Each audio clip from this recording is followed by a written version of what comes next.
I felt alone for a long time, for a period of time, because I was just like, I'm just that girl from a village who even cares, nobody really cares about me and my goals and what I want to achieve. So I just used to write down in a book and say, this is actually my dream. I didn't even ever understand that we were poor. I went to the bathroom and I urinated blood. That was not easy. So, and then I called the wife of my brother. Akasema, umekuwa dehydrated so much. Take a lot of water. Nikamwambia, Irina, ama niache tu mbio na nianze kitu kingine. Akaniambia, no. This is, if you really want to go abroad, this is the only way. I didn't actually focus much in relationship before. Because unajua kama uko na burden ile ya family. So, sikuwa nimeweka like more focus. So, even meeting my boyfriend now, it was actually just through a friend. Nikamwambia, I don't think this relationship is working. I really don't have time. Alafu sikutaka tena kwao, wafikiri maybe nimeona tu mali yake, that's why ninamtaka. Why did you choose him? I was actually looking for many things while I was looking for many things in a man. First of all, trustworthy. Hiyo ndio nilikuwa naangalia. Alafu mtu genuine. Ni mtu honest and straight to the point. Na venye anataka anasema. Alafu si mtu yenye namuogopa. I can say how I feel and everything at any time. A lot of people say that it's a short period of time in Australia for me to have achieved all that. But then, for me, I'm not just looking in Australia. It's like I've been abroad for more than 10 years. Mom, you know how much I love you. And I know you're so proud of me. You always say that. Because, when Dad passed away, I think I took over the role for that. And I'm so excited to say that I'm here today. And you have made me who I am. And the courage that I have now is from you. You always train me not to give up and always focus and be happy. And thank you so much for all the things that you have done in my life.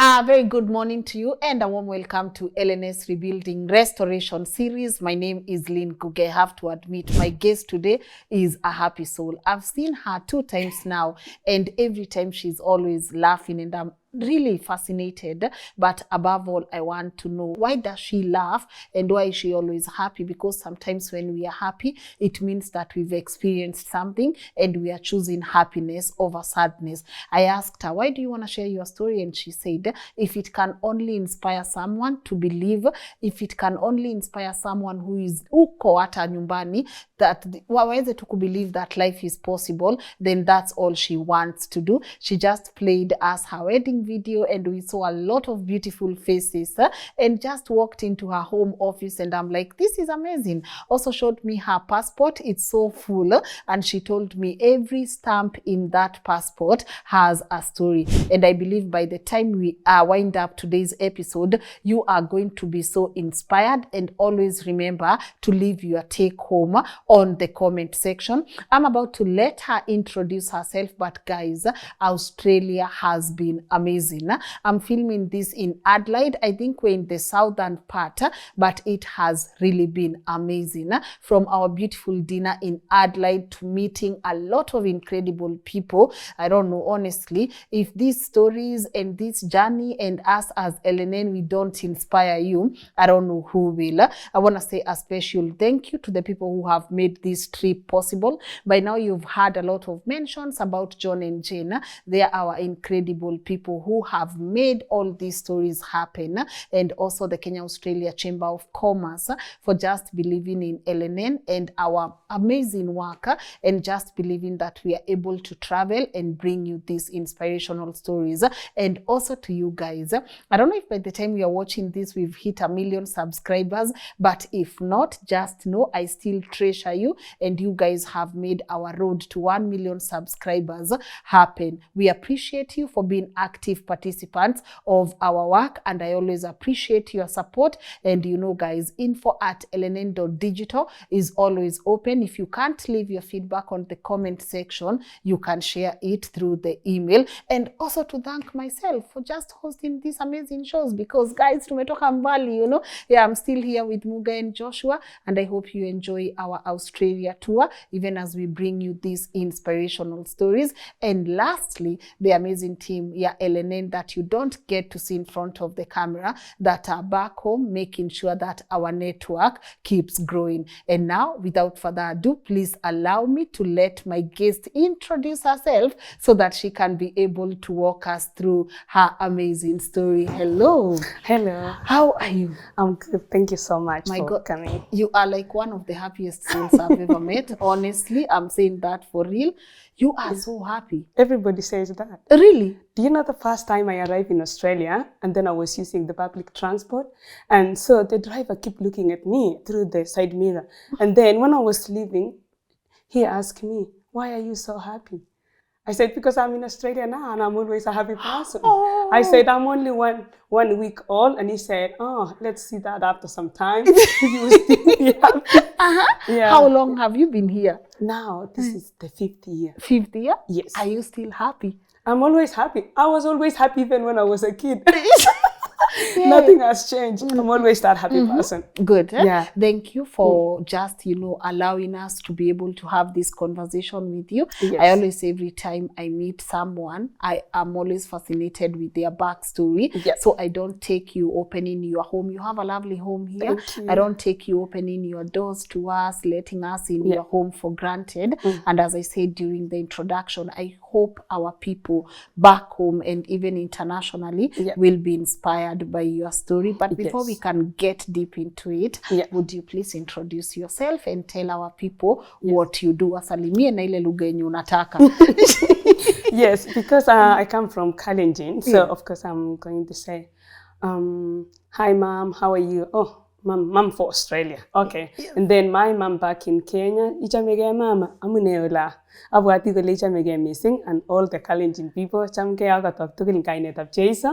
And then all the others in Swahili, habari zenu, konyo hosiki luke Kiingereza. Yeah, but everybody is welcome. Thank you guys.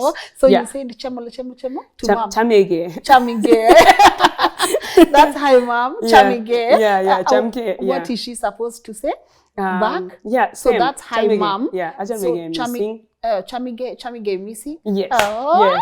But it depends on which tribe you come from. All right. Yeah. Okay. So I think I have Keyo, I don't know the other one. Yeah, a mix of something. Yeah. So where is the music party? Where is the music? Yeah, the last time actually, the music was actually during my pre-wedding in Emily house. That was the last time I saw music. But in Australia, it's difficult to get it. So we make do with water. Yeah, we just take water today. Next time in Kenya. Next time in Kenya. Yes. Do you miss it though? What do you miss about Kenya? Nyama choma. You love? Yeah, nyama choma, and also the music. And just hearing people talking vernacular, your language. I miss that. You miss that? Good. I'll make sure that I send you some nyama choma. I found out in the airport you can't enter with so many things. You can't. Did I have to ask you to clean your shoes? No.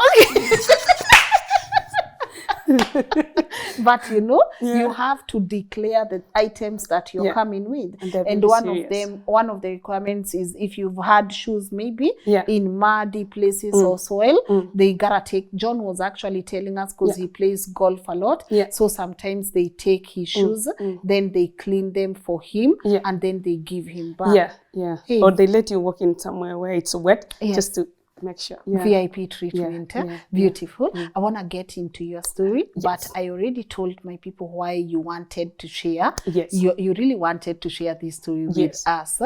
Maybe from your own words. Why is it important for you to want to share your story?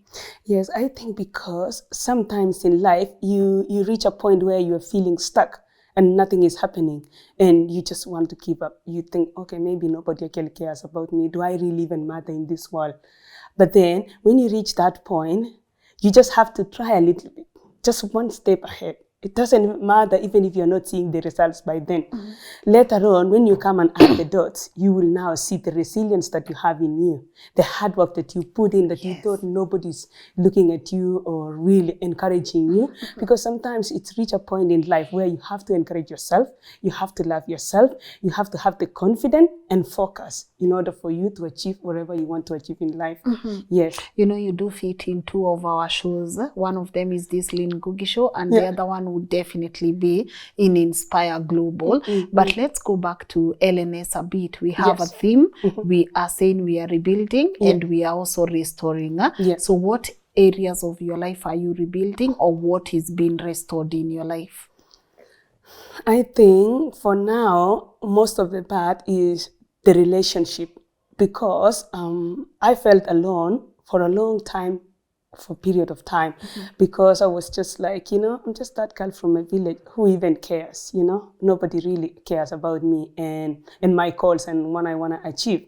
So I just used to write down in a book and say, this is actually my dream. I didn't even ever understand that we were poor. So I will always just ask my parents, like, why don't I go to this school? Why don't I just have this?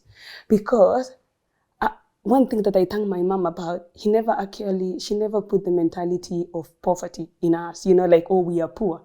So even though when we grow up, we were like 10 kids in a family, and even sometimes to have food on the table was really a problem, but then we didn't see it that way. So our parents always encourage us, you can actually be who you want to be. You can just push and go ahead. And so, but then I didn't understand. Then why are they not, paying my university fee? Then why are they not doing this to me? And then only when I grow up and try to understand life, I just know that they didn't actually want us to have a limited mentality of thinking that we cannot have it. So it was just an encouragement, but they didn't actually have the support to give it to us.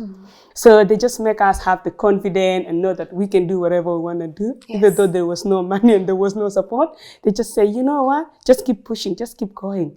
So when you ask, like, oh, am I going to uni? Where will I even get this? They say, don't worry, let's just work a little bit harder, and then, you will go. Wow. So they used to promise, even though they know that there is no really, positive coming forward. But then they were just in that, inspiring us all the time. Talk to me more about growing up. This is the part where I want to take a back seat. That people, I always say, before you get here, before you get to have such a beautiful, company, a beautiful home, a beautiful family, there's always a journey. So feel free. I'm going to take a back seat, but take me through life growing up, the challenges, the breakthroughs. How did we get here, and how is here? How is life here? And was this always your dream? Okay. So growing up, we were actually in a place in Trans Nzoia. So it was actually like a village.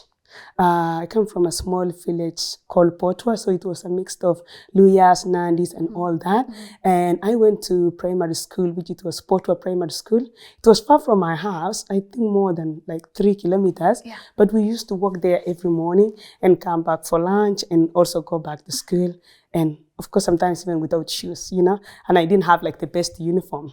So our parents would just buy us just the kind of the uniform when you're on a tosoko, just what they can afford, but not really the kind of uniform everybody else, other children were wearing, But then, so when I used to go to school, let's say from class 1 to class 4 there, I was actually bullied.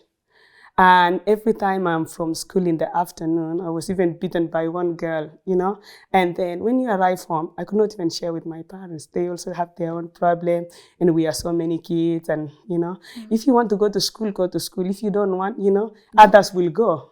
So you're always like, you're not the priority, Me being the 5th out of 10 children. So, everybody, you fight for your position. So it wasn't that easy. And it reached a point where my mom sent me to go and live with my other mom, which is the sister.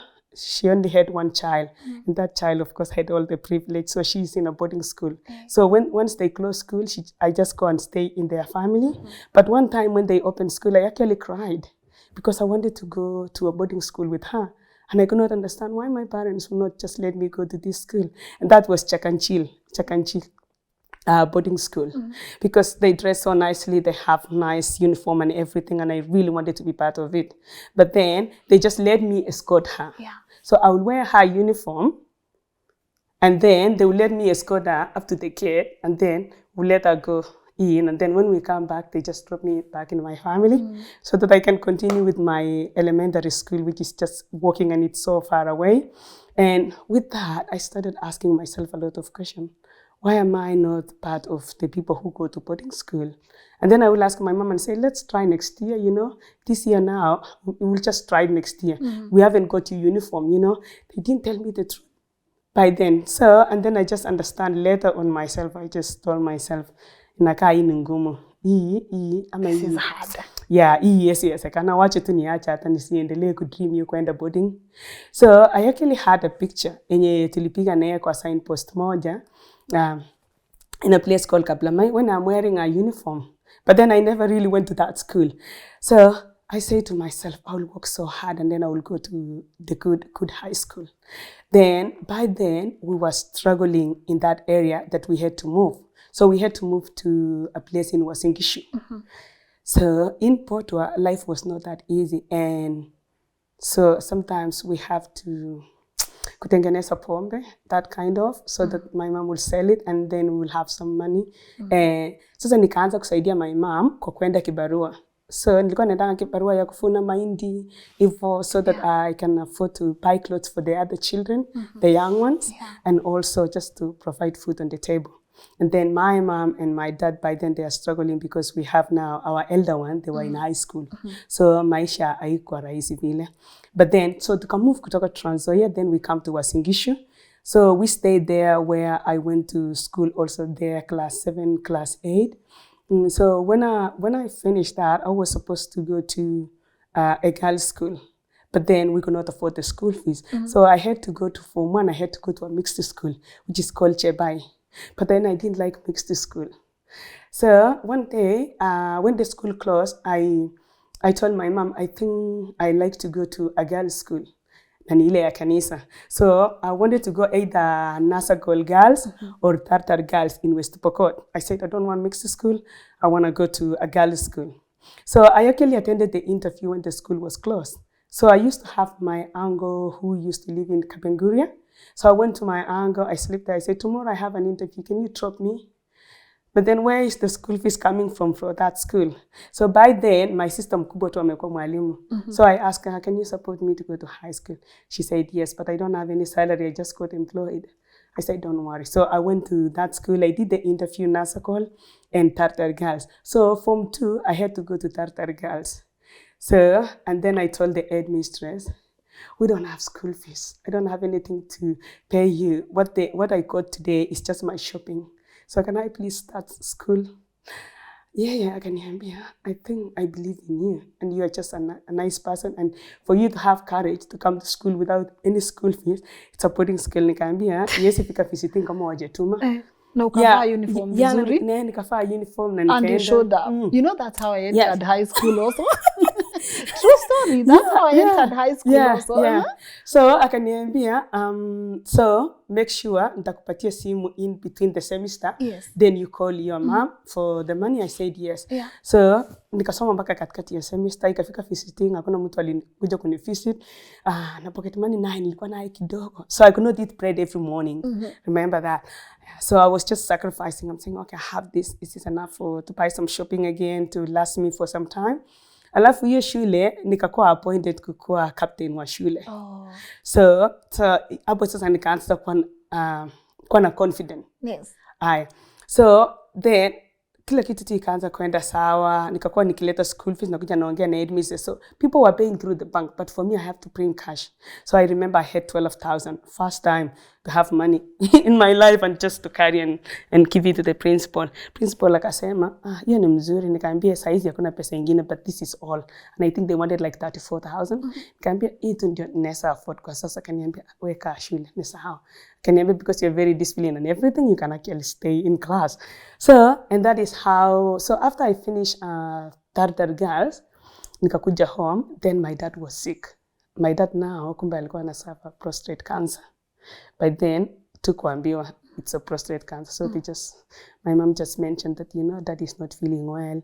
And then, so we really don't have money for you to go to college or anything. So nikaanza kusema, okay, what can I do? So nikaamua kuwa mkimbiaji. So kwa shule nilikuwa nakimbia tu ile kidogo kidogo. Lakini sasa nikaanza tu kupiga mazoezi. Nikajiambia sasa itabidi nitafute scholarship ya US. So I started training. Nikaenda trials. I think I was position 2 ya 800. But then that coach didn't put actually my name on the list. So I was talking to Ohio State University.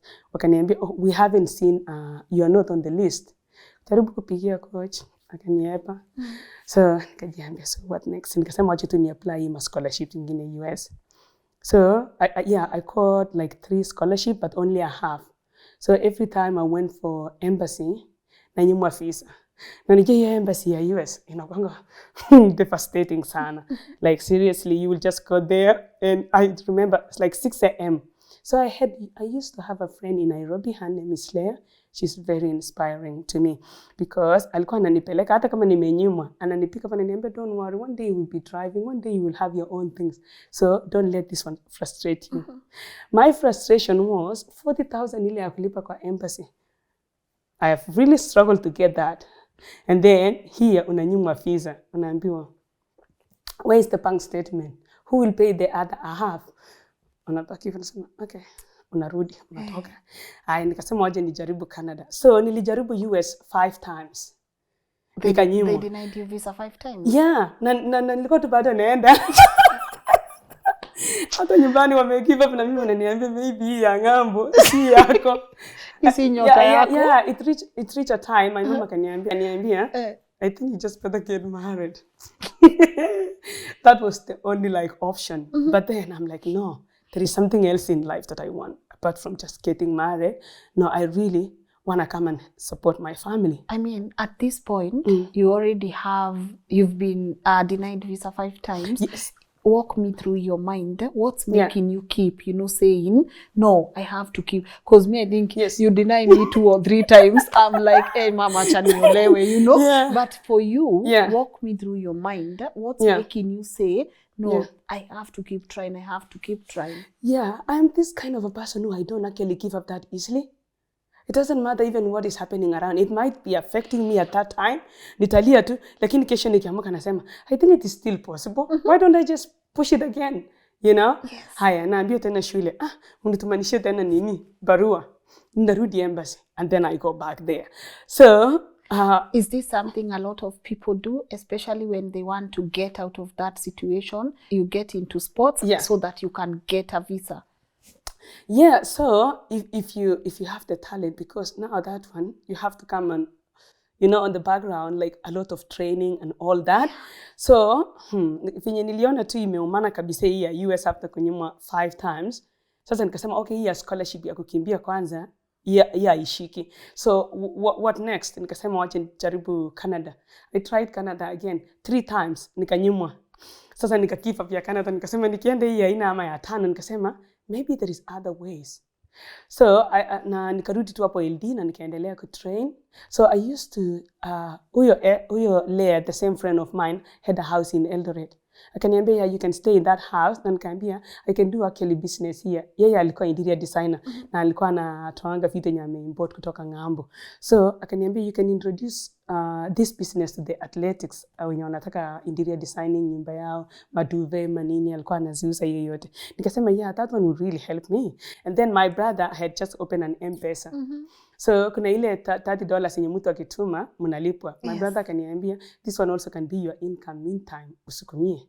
So and that time I met a lady called Irene. So this lady was the one actually who introduced me Philippine. So akaniambia, but then you have to run commercial.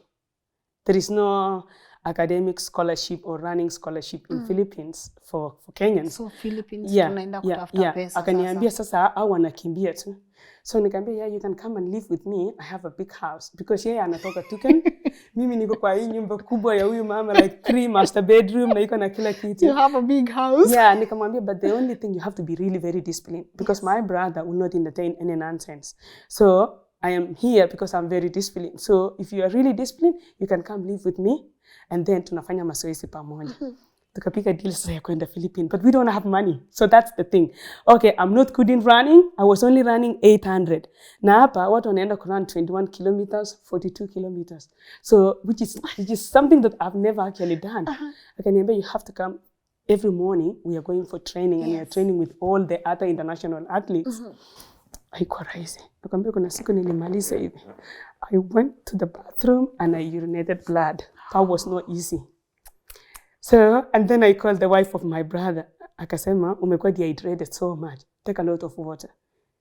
Nikamwambia, Irene, ama niache tu mbio na nianze kitu kingine. Akaniambia, no. This is, if you really want to go abroad, this is the only way. And I'm going to register you Milo International Marathon. Hiyo inafanyika Philippines. But the way to go there, where are we getting the money? Nikamuuliza, do you have money? Akaniambia, no, you are the one to buy my ticket because I am the one who know Philippines and where we will stay. So you buy the ticket for you and for me. Oi. Sasa nikamwambia, kai hata unajua mimi kwetu hata hakuna pesa huko. So nikamwambia, my brother just got a job. Ya police. Naye alikuwa amemaliza, nafikiri alikuwa amegraduate degree ya kuwa mwalimu. But then hakuna venye angepata job, sasa akaamua tu kuingia police.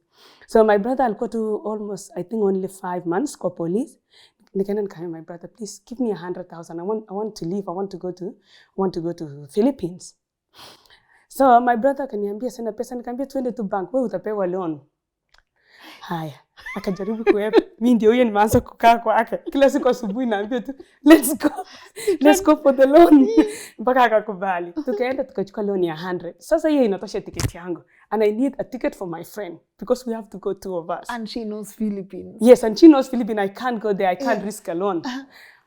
But I need 2-way ticket, but I can only afford now 1-way for myself. Sasa baada yake. I call Leah, my friend. Huyo mwenye wako Nairobi wa interior designing, kaambia, I'm planning to go to Philippines, but I actually don't have ticket. So if you can give me some money, lend me 100,000. Hiyo ni 2012. Unafikiria mtu anaweza kupatia tu 100,000. Lakini she believed in me. You know, sometimes you can have those kind of friends who actually believe in you, even though they know you are so poor, you don't have anything, but she believed in me. Akaniambia, Pati, maybe this time round you can be successful with this one. Akaniambia, okay, you will come to Nairobi and I will take you to the airline na tutanunua ticket. Nikasema yes. Nikaambia Irene, kusema ukweli, sijamwambia mama ati ni ticket yako, nimemwambia ni yangu. That was the first time I lied. I lied to become successful. Nilikuwa na feel guilt nani. Then my mama akasema, okay. So my hango alikuwa ameendanga US. Lakini Philippines hakuna mwenye alikuwa ameenda. So akaniambia, okay, wewe ni msichana kwanza. Umesema unaenda na nani? I had to take Irene to see my mom.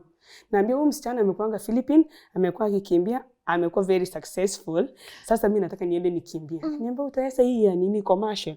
Niambia ndio nimeanza nimetrain. Uliza Irene. Irene akasema yeah, train. So we organize. Irene amesha register race online yake na yangu. So now we are just planning to go to Philippines. But tuko na 1-way ticket kila mtu. Na hiyo ni risk. Because you always have to show return ticket. Yes. And if visa on arrival, that means Philippines na other countries that Kenyans can go just on visa on arrival. Yes. Unaweza enda kurudisha huko, yani unaweza kumekanyeka hiyo soil. Na urudi. Waangalie tu papers hivi, if they are not happy with it, wakurudisha. So, nikaambia Irene tutafanyaje? Akaniambia ya tunaenda. Na unajua tunaenda 1-way. Yani kitu ingefanyika Dubai ama anywhere tungetipotiwa tu hatuna ile ticket ya kurudi. Yes. Yeah, so we managed to go with tukaenda Nairobi kwa Lea, akatupeleka kwa Rachel. Actually the wife of the current president now. Alikuwa na alikuwa na mahali ya kuuza maticket. Tukaenda. Haya, Lea na traveling a lot, so ako na ma points. Akasema kama pesa haitatosha, you can use my points. Tukanunua tu 1-way ticket, alafu tukaambia watuandikie ile nyingine kuonyesha tu tunarudi. Hatuwezi tumia. Tuandikie tu kwa airline. Wajue tu tunarudi kwa sababu lazima uko na kitu ya kuonyesha unarudi. Yes. And now we are going... now finally you told Lea mko wawili. Nikaambia Lea, sasa hiyo pesa ya brother yangu ni kama imenunua ticket ya huyu. Sasa hii ya Lea ni yangu. Okay. Lakini tena kulingana na brother yangu, yeye alikuwa ananinunulia mimi.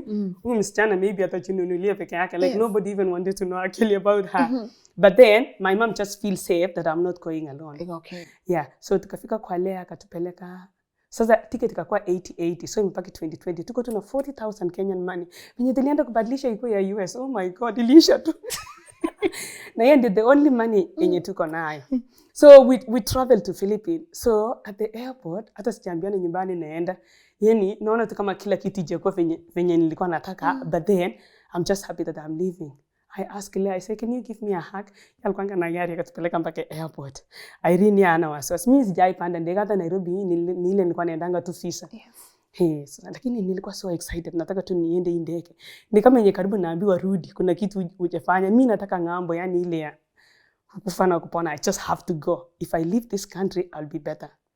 So back home, I had already promised my mom. Tuko tunaishi tu nyumba ya nyasi hapo kidogo. So I had promised my mom. I had shown my mom where I'm actually coming to build. So since I was high school, I told my mom, I'll come and build a house here for you. You see this place, Muto Sikuse compound. This is actually where I'm coming to build a house. I'll build a really beautiful house here. So nobody should touch this place. It was just like, you know, I'm just predicting what will happen. So nikahak Leah kwa airport, akatuambia okay, bye, see you. Tukaenda. Kufika Philippines, tukaruhusiwa kuingia. But sasa the next day ni kuenda race. Kuna msichana anaitwa Paris kutoka Pokot alitukaribisha kwake. Tukakuwa na mahali ya kulala. Mimi nimeshikwa na jet lag. Sinajua sijaipanda ndege. Wache mbio ikongwe, watu wakimbie. Nilikuwa naenda 21 kilometers. Unajua hata nakimbianga hiyo na 1 hour. Mimi nilienda na 5 hours. Like seriously, I had to run for 5 hours. Nilifika yani nini imefungwa mpaka wameanza watu waliawadiwa kitambo like hata wa race imefungwa. Yeah, wa Filipino wenyewe wanashangaa hata magogo wameli. No, nijuanga wa Kenyans are tough. Yes. So, walikuja kunipita wananiambia you okay? Wanashangaa kabisa wewe ni Mkenya kweli. Yeah, so sasa mimi sijapata pesa pas kwa race, unaona. Haya, so kina Irene wameingia top 3 au wamepewa pesa. Ngoja kidogo. So by the time una finish, walikuwa shatoa hata ile kitu ya kufinish. Yeah, wametoa ile. And the stickers na wame award watu na watu wameenda. So Irene na Wakenya wengine wanashangaa kama nimepelekwa na ambili kwa sababu wewe sijua, unajua mtu anaweza kuwa maybe alishikwa na nini akawekwa ambili na akapelekwa OC and so wakakaa tu hapo wakiningojea. Vile nilifika kaniambia kai but nikaambia yenyewe nilijaribu lakini nafikiria ni jet lag. Unajua huko ni too humid, huko ni very hot, mwenyewe sijazoea hiyo climate na hata shape hakuna. Oh my god. Yeah, so but then so nikaenda kwa nyumba but I'm starting now to feel guilt like you know every Kenyan has make money here. Of course wameongelea kuna contribute nyumba, kuna contribute food na fiti ya kushare because nikasema and I hope the next race I will be fine. Irene akaniadvise akaniambia wewe kimbia tu 5k usikimbie tena 21. Yeah, so the next race actually I become I think number 5 lakini sikupata tena pesa. Wakaniambia don't worry, we will register again another one. Yeah, at least bado tuko na ile pesa kidogo ya kulipa. So the next race nikaanza sasa kuimprove, nikaanza kwa top 3. Akaniambia anza sasa kujaribu marathons 21. So tukaanza kwenda back to 21. Zingine anapata pesa, sasa zingine sipati. Wakaniambia and soon we have to go to Malaysia or other countries. You can't just rely on Philippines here. Mimi nilikuwa na my certificates, nimeenda naye ya form 4. Mimi nilikuwa naenda tena nikitafuta shule. So nikaambia Irene, najua wewe ni mkimbiaji lakini mimi my vision nilikuwa nataka nikuje ng'ambo kama nitapata scholarship nisome. Yes, it's good to run. I really love running and I'm making a little bit of money, but hiyo pesa nikipata I really want to study. Nikaenda university inaitwa Our Lady of Fatima. Kufika huko wakaniambia who is coming with you? Nikaambia I'll come with someone tomorrow. Nikaenda nikatafuta mama mwingine alikuwa anafanya missionary huko na mzee yake. Nikamwambia can you take me to school? Akaniambia tunaweza enda kukuombea shule. Yeah, her name is Anna. They are still missionaries back in Philippines. Yeah. Wakanipeleka kwa shule sasa. Wakajiintroduce wakasema ati ni kama my big sister. Yeah, na tumemove hapa Philippines. So I just wanted to go to school. Yeah, so wakaniambia okay, bring all your documents. Wakaniitisha bank statement. Sikukuwa naye, nikaambia sina. Wakasema that's fine. Yeah, so long as you are ready to pay the first semester fee. Sasa hiyo nimeokota tu pesa kidogo ya race. Haya, niko na register course gani? Nikasema nursing, but that's not actually my passion. Nikasema okay, I'll do medical technology. By then nikajiambia okay, maybe nikimaliza kwa sababu hiyo ni pre-med, maybe I can go to medicine. Na unajua niko na C+. unajua uko Kenya hiyo huwezi fanya kazi ya doctor, huwezi hata enda kwa shule. Yeah, so they are not, when you are registering, they are not asking for your ID, whatever. They're asking all that, but they don't mind C+. Uko huku ngambo, hiyo bado umepita. Sasa si kama Kenya ati huwezi fanya medicine mpaka ukue na A. Kwa huku nje, so long as you're really determined to study, they give you an opportunity. They give you an opportunity. So nikafanya medical technology first year, second year. Where are you getting the money from? No, just running. Alafu kuna acting. So kama unataka mtu mweusi kwa programs ya movies ya Philippine, nilikuwa naenda nafanya. So ningelipa kama 5,000 ya Philippine. So sometimes tunafanya shooting for 2 days straight. Hiyo tunalipa karibu kama 10K ya iko mbaya. So lakini mostly tunaenda kukimbia. So I have to wake up 4 AM. Shule ya Philippine ni kama ya Kenya. You go Monday to Friday school. Si kama hapo Australia, you can just go for 2 days, uni. Uko kabisa ni straight 7 mpaka 5 PM ile ya jioni, then you come back. So I wake up 4 AM so that tunaweza kimbia na Wakenya wengine. So they actually go for training very early in the morning, so because of the unit. They actually Kenyans running in the Philippines.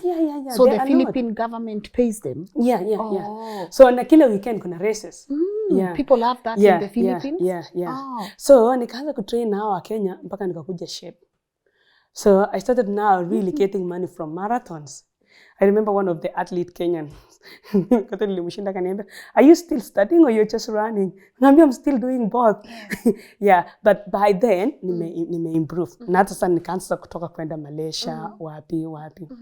And then after some time shule wakakundua kumbe mimi nakimbia, alafu on the other branch walikuwa wanapeananga scholarship. So wakaniambia, "You can register also for scholarship." Kufika huko, so already shule ilikuwa imeanza kunioffer scholarship ya academics. Kati nimemaliza first year, wakaona I'm performing so well also in school.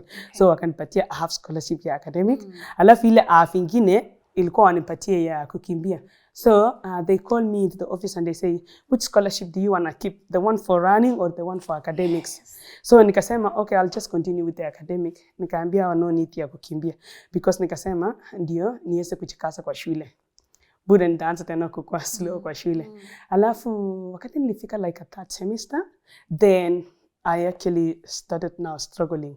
Pesa sasa imeisha, school fees nini. Haikuwa expensive kama ya huku, but so nikadifaa. Alafu pia, I didn't just want to do a course because I'm doing it. I wanted now to follow my passion. Na venye nimefanya first year, like venye nimefanya general units, nikaona I'm really into psychology. I think I'll love that. So nikakuja that year na nikafanya psychology that year na 4th year. So I had to defer almost a year first. So nikamaliza uni 2017. Wow, so you were in Philippines for 5 years? For 5 years. Wow. So ningemaliza na 4 years, but then kwa sababu nilidefer for 1 year. You did 5. So in this part you are still communicating with mom and dad? You are updating them? So zingine nikilemewa, wananitumanisha pesa. So there is a time I had to tell them to sell my laptop back in Kenya. Because nimekosa kabisa pesa kwa Philippines, nimelipa school fees na anything. So, and then, someone actually went back to Kenya and say, "Nahangaika sana, wanitumanishie ticket nirudi nyumbani." So venye nyumbani walijua hiyo, wakanipikia wakaniambia, kama unahangaika sana, afadhali urudi nyumbani. But for me, because I'm really a positive person and I just want to push, na naona nakisema nikingangana tu nimaliza hata hii course. Hata nisipopata kazi hapa, I can go to other countries. Beautiful. So by then I was thinking either to go to UK after that. So nikaanza kwanza kuapply kwenda Germany kufanya tu internship ama what is that, to do a research also. So nikapata ya kwenda research. So I did a research about Filipinos working abroad, the resilience of Filipinos working abroad. So I went to Germany, nikafanya hiyo research huko. Then I came back to Philippines and I did also one research about the athletics. So when nilifanya hiyo athletics, ikakuwa one actually of the best paper that it was actually published in US. So me and my other 3 friends Filipinos. So nikawa encouraged because Filipinos, hakuna mtu alikuwa amefanya anything about the athletics, so we didn't even have enough resources. So we were going actually in the field, penye watu wanakimbia, tunauliza what motivate them to run. Is it like extrinsic ama intrinsic motivation? Yenye watu wangependa tu kufanya. So everything was so good by then, but with a little bit of struggle. here and there, especially hiyo kuamka 4 am na kwenda mazoezi kwanza na wakimbiaji, ukuje uoke 7 uko umeenda shule. So the most challenging one was kama tuko na race kwa Malaysia. So if we have a race in Malaysia, I can't really ask permission from the school. So I have to travel like Friday evening after classes. Nakuja napanda ndege ya siku hiyo, and then Saturday nakunywa maji nikiangalia the field penye tunakimbia, alafu Sunday asubuhi in race. Then that night I have to take the flight again and come back. Wow. And then on Monday you have to be in class. So ilikuwa kumix hiyo mbili haikuwa rahisi. Yeah, that was really a challenge. In Germany, you were financing your own ways? Kind of. The school was helping a little bit, but also kuchilipia ticket na nini. And the reason actually why I wanted to travel to go to Germany and UK and other first world countries was so that later on when I finish school, I will not be denied visa when I apply for those countries, because you have a history of traveling there and coming back. So I was always thinking ahead of so what next? So when I finish this, what am I going to do next? So, and that was a challenge because in Philippines, to get a job was not that easy. So after I graduated, I had already applied a visa to go to UK. And it was already 3 months old, kama sijaenda na nilikuwa nimepewa ya 6 months because I was waiting first to graduate. So after that, then I went to the UK. I went to the UK. I was staying in Richmond, where one of my friends LD alikuwa ameoleka huko. So nikakaa kwake, and then I attended the recruitment ya army. And then after that recruitment nilikuwa successful. So nilikuwa nimeambiwa but we need you to extend the visa so you can leave the country and come back.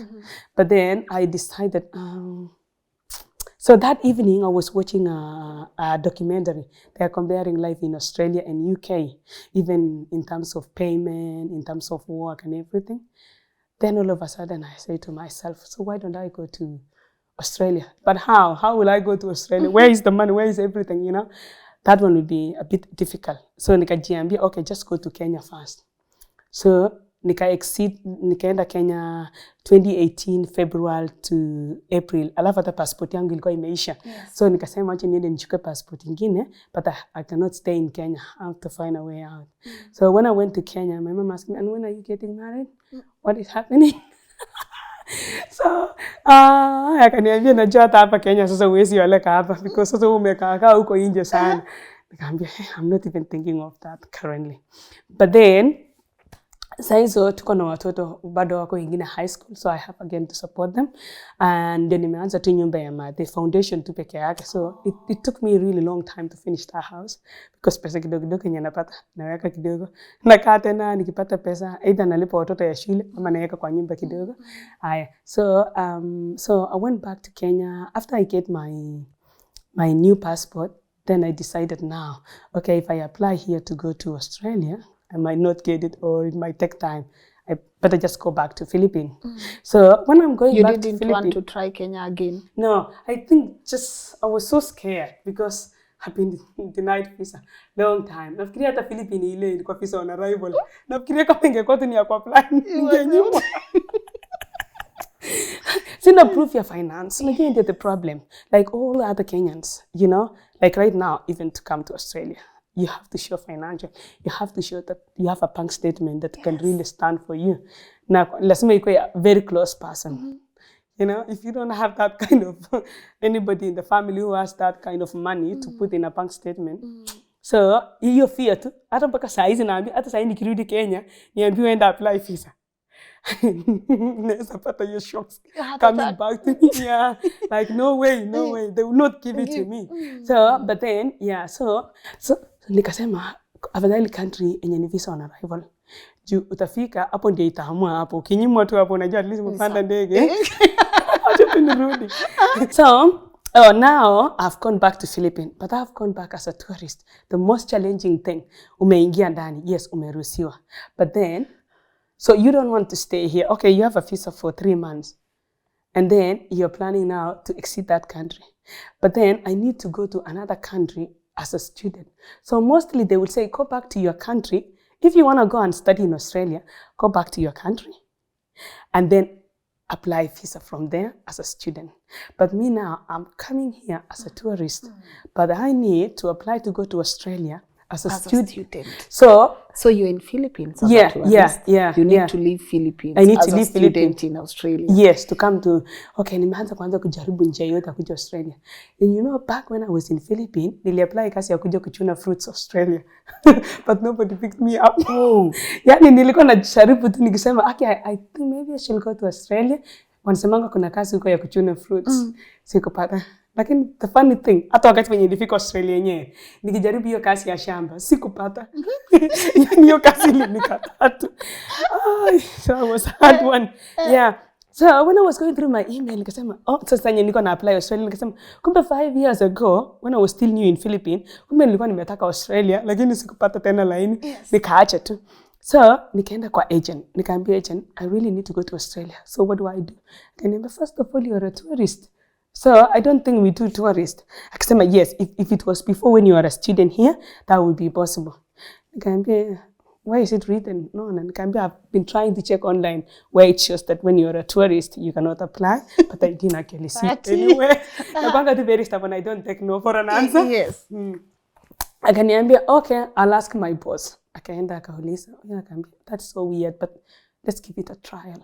Nikaambia, if I don't get the visa, I'll not blame you guys. You have just done your best, you know? Okay. Akaniambia, okay, bring your school credentials and everything. Akaangalia, akaniambia, okay, you already have a psychology honors yenye nimegraduate Philippines. So, you just have to go for masters. Akaniapply UniSA na another school in West Australia. So, akaniambia, yeah. Nikapata offer letter 3 years kwenda Australia. Okay, 1 year ya masters, which is like a crash program, because already when you have already a published research, which it's in that gateway, like it's publicly known, so you can actually just study masters for 1 year and PhD for 2 years. Wow. So sasa saizi ningekuwa sahi doctor of psychology. Tunaongea hivi. Kuangalia school fees ya UniSA hivi. My God, mimi sina pesa. Nikarudi kwa agent, nikaambia agent, is there another way of going to Australia? First of all, I don't want first to do English. Wameniambia nitafanya ile IELTS. Mimi niko na uoga ya English because wakati nilikuwa nataka kwenda US, nilifanya ingine inaitwa SAT and I didn't like it. It was so hard. So nikaambia, is there a school that they don't need English? Akaniambia, no, I don't think. You just have to do the English, the IELTS. Nikaambia, okay. What else? Akaniambia, yeah, and you have to pay the deposit for the school. Nikambia, that school, they wanted like 26,000 a year. Nikambia, I don't have that. Nikambia, why don't we just apply a small college? Akaniambia tu, na nilikuwa kweli nimesikia ya kwamba, if you already have a degree, you cannot go again to go to a college. Nikambia, why not? Nikambia, it depends on what degree, because I have a degree of psychology, but then I just want to go to a college. Maybe I study something like community service. And, you know, because I will be going and working as a psychologist in the community. So I think I need that a diploma in community. Akaniambia, okay, depending on how you write your SOP, how you can match those words to make sure that, you know. What's SOP? Yeah, SOP, unaandika, you explain yourself, why you're going to Australia, why this school, you explain yourself, everything. So that's an SOP. Okay. Yeah, so akaniambia, depending on how you write your SOP, yep, okay, I'm ready to write. So I went home and I write and I said, you know, when I go to Kenya, I'll do the volunteering, I'll work as a psychologist, but also in the community. But also I just wanted to understand more about the community and different kind of communities. So nilikuwa nahitaji sasa $2,000 ya hii college, Southern Cross College. Walikuwa nataka like $2,000 ya Australia. Aki hiyo sina. Haya. Nilikuwa na kazi nyingine nafanyanga part-time Philippine. Kuna mjamani alikuwa amefungua hoteli kubwa. Nikamwambia huyo, unaweza kuniachiri tena kazi nikufanyie tu kidogo kidogo. Alafu nikamwambia, but I need a loan. Actually, I need a loan. Akaniambia, how much? Nikamwambia $2,000 ya Australia. Akaniambia, you're very ambitious. Yeah. Akaniambia, okay, nitakukopesha. Kunipatia, nikalipa hiyo shule. Haya. Alafu nikauliza agent, so what next? What do I need? Akaniambia, I think you need to pay your own insurance. I called my brother back in Kenya. I said, you still have something? I said, okay, there is a race coming. There is a race coming. I might run that race. Yes, because you know, you are suffering also. Yeah, akaniambia, that's my young brother mwenye namfuata sasa. Akaniambia, okay, I'll try to see what I can cut to give it to you. Nikaambia, yes, how? Alafu nikaambia, I also need a bank statement. Akaniambia, sasa hiyo ndio wapi? Nikaambia nimeona wazazi wengine wenye wamepeleka watoto wao Australia. One of them was our neighbor. Nikamwambia hebu enda umuulize. Akaenda akamuuliza, akasema wanahitaji money ndio tusaidie. Yeah, nikamwambia my brother, okay, let's do it. So we got the bank statement. Haya. Alafu sasa nika-apply, nikaweka papers yote kwa Philippines. Agent ananiambia, don't give your hopes up. Unajua, sasa naenda kwa office na smile. Ananiambia umefurahi kama yenye unapata visa. Akaniambia, you look like you already have the visa. Nikamwambia, yes, I believe you'll get the visa. Akaniambia, remember, you had a degree. And now here you are applying for college. Nikamwambia, fingers crossed, I'm really praying. Akaniambia, have you done your English? Nikamwambia, oh my God, I forgot. Okay, I have how many? 2 weeks to do my English. Nikaenda nikaregister English na nikaanza kusoma kwa YouTube. Nikaenda kuna shule wanafundisha English but ilikuwa expensive like 10,000. Mtu anafundishwa English? Yeah, hiyo English ya IELTS. Kwani home IELTS ni nini? IELTS ni English ya kufanya ndio ukuje university ama college Australia. Kwani home kufanya English?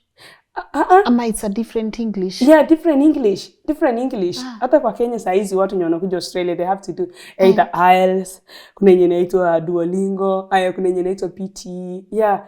So it's always a requirement, even for now, even to extend your visa here in Australia. So they ask you the plural of woman, women, fathers. No, they have like listening, speaking, and writing. So you have to do two. Okay. Yeah, and they're very serious about it. Yeah, right so it's now. Like an online exam? Yes. And sometimes you can do the hard copy. Okay. Yeah, but right now, like they need 6.0 in order for you to come. By then, before last year, we're going to buy like 5 point something. Okay. So like the score.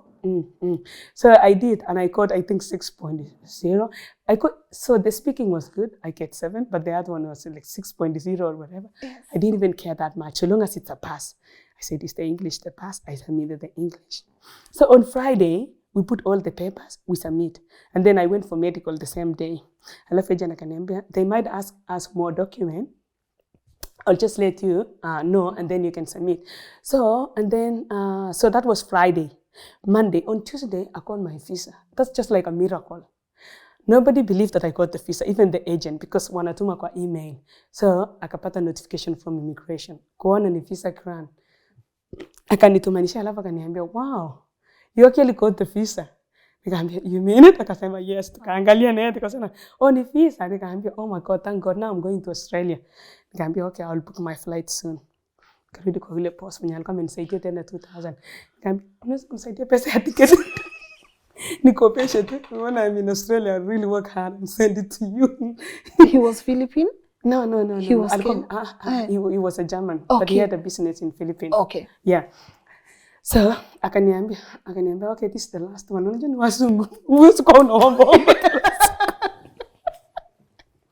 Nimbani hata sijaambia naenda Philippines na naenda Australia. Only my brother, huyo mwenye alikuwa ananisaidia, ndiye anajua. Nilisema, my mama ataanza tu kujifrustrate bure. So, venye visa yangu ilitoka, nikasema, okay, I'm going. So, nikanunua ticket. Lakini sasa ninunua the cheapest ticket. Unajua the cheapest ticket? You can travel for 3 to 5 days. Ndio ufike venye unaenda. Unaenda kwa one stop, unalala huko kwa hiyo airport. That's the only way I could travel. So nikajinilia ticket mwenyewe online. So I always buy my tickets myself. Ndio nipate ile the cheapest one. Kukuja Australia was a long way. Like my friends walikuja airport kunipick, siko. So they had to come the next day. Because when waliona flight, wakaangalia tu time, wakaona, yani nashuka kesho. Like 5 p.m. So walikuwa wakaangalia tarehe. Ilikuwa bado nakuja siku 3. Yes. Hao walikuwa wanajua from Philippines hapa sijui 18 hours. Nilikuwa nakuja na neema.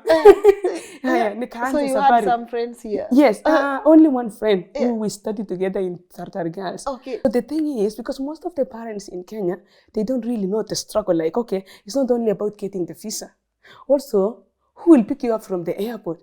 And you have people in Australia, they have a schedule. So you have to actually start negotiating with them. Once ukipata tu visa hivi, ama hata uko kwa hiyo process, yes. You actually have to let them know that, oh, so and so is coming. Unajua hata kama wako na hiyo accommodation, mimi sikuwa najua, mimi nilikuwa nafikiria accommodation tu itakuwa available. Si hata unaweza lala kwa sitting room. Lakini kumbe inaendea pia landlords wengine hawataki mtu extra kwa nyumba.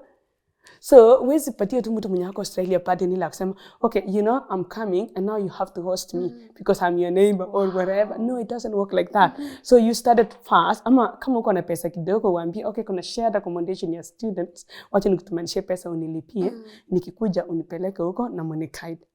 Alafu okay, what is also required when you are here in Australia ukifika. Alafu hata before mtu aanze hiyo process, like jifunze kwanza ku drive hata kwa Kenya. Unaona, that's very important. Get your driving because hakuna time hapa Australia, hakuna mtu atakufundisha. Na ukiattend classes ni $60 ni $100 per hour. So utatoa tena wapi pesa ya kwenda driving? Wow. So the advantage ya Australia ni kwamba wanakubali driving ya Kenya. Ukiwa na driving license ya Kenya. So you can actually come and drive for some time before ubadilishe iko ya Australia. Yeah. So the funny thing is, okay, I told Pila, just come and pick me up. So then when I was in Singapore, so I had to stop in Singapore, stay there for another 14 hours, kind of. Ile unalala tu umeamka tu kwa airport, unakaa tu hapo the whole day, mpaka flight yako next. The next one was coming to Indonesia. So from Singapore, I went to Indonesia, and then now from Indonesia to Brisbane, and then now Brisbane to Adelaide. Yeah, like imekuwa so it didn't take more than 3 days actually. So ikabidi tu nikaambia Bila, okay, angalia the schedule, angalia siku, inakaa nitafika on Tuesday next week, so just be ready for that day. Kuja na my friends kaka sasa kwa airport akasema tulikuja 2 times kwa airport na maua, hata ile maua ingine ilibidi tutupe tena tununue. Yeah, but nikamwambia tu thank you for coming for me. You know, you really have to appreciate them because sometimes people have been stranded in the airport. Kwa sababu walikuwa wanafikiria maybe someone from school will come and pick you up or the school have organized. No, there is no school which even hata kama wako na accommodation kutoka tu kwa airport mpaka hata kwa hiyo accommodation kama ujui Uber, kama ujui mtu yote ama hata hauna hiyo pesa, unaona. So akakuja akanipika, alafu nikamwambia next week I'm going to work. Akasema what, you just arrived? Nikamwambia yeah, there was some job I had already applied.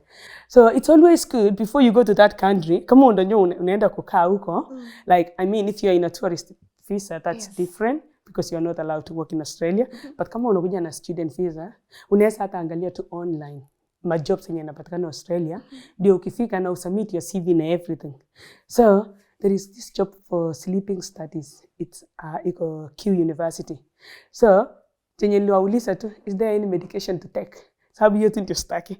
Wakasema no, it's just sleeping. You just have to sleep in a lab and then we record your sleeping, and then instead of the day you work during the night, and then during the day you just sleep. Alafu wanakuweka tuzo manini. They monitor your sleeping rhythm na kila kitu. So and they were paying $1,000 if you sleep there for 1 week. So that was like my first job. So nilifika kama niko na job, so I got some money. Hiyo pesa ni ya kufanyia course ya kwanza ya disability. So hao wameniambia already ukifika hapa kazi ya kufanya ni ile ya disability. So you really have to start the course. So hiyo pesa ikanisaidia sana, nikalipa course na nikaanza kuattend hiyo course, nikamaliza nikaenda placement mahali in Kenyan inaitwa the Mighty Ox. So nikafika huko, hao mama ndio walikuwa mabosses. Nikasema si nitapata kweli kazi hapa. Yani unajua sasa ile kama uko tu na roho safi na unajipendekeza tu kwa kazi, you know, it always come with blessings. Nilifika huko hata kama sijui sana kazi ya disability, but then I was this kind of a person, I just wanted everybody to look good. So our client wako mentally challenged, kuna wako na bipolar, schizophrenia, all that.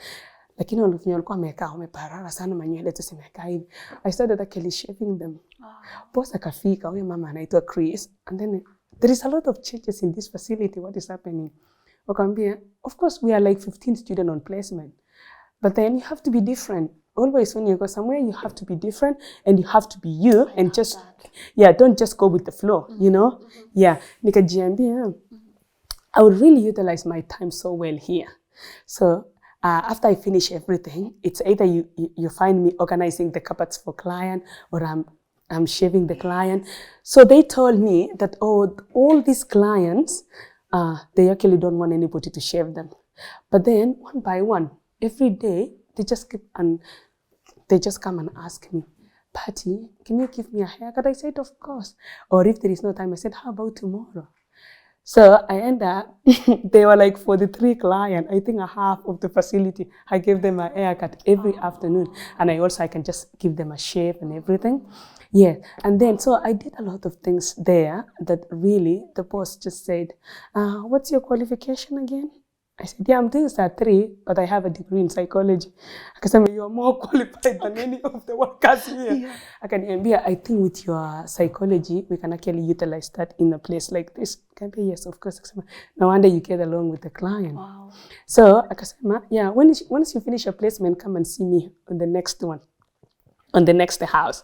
I said yes. So one day before I finished my placement, I went there and I got interviewed, but they told me that no, not a lot of ladies work here. We don't normally hire ladies.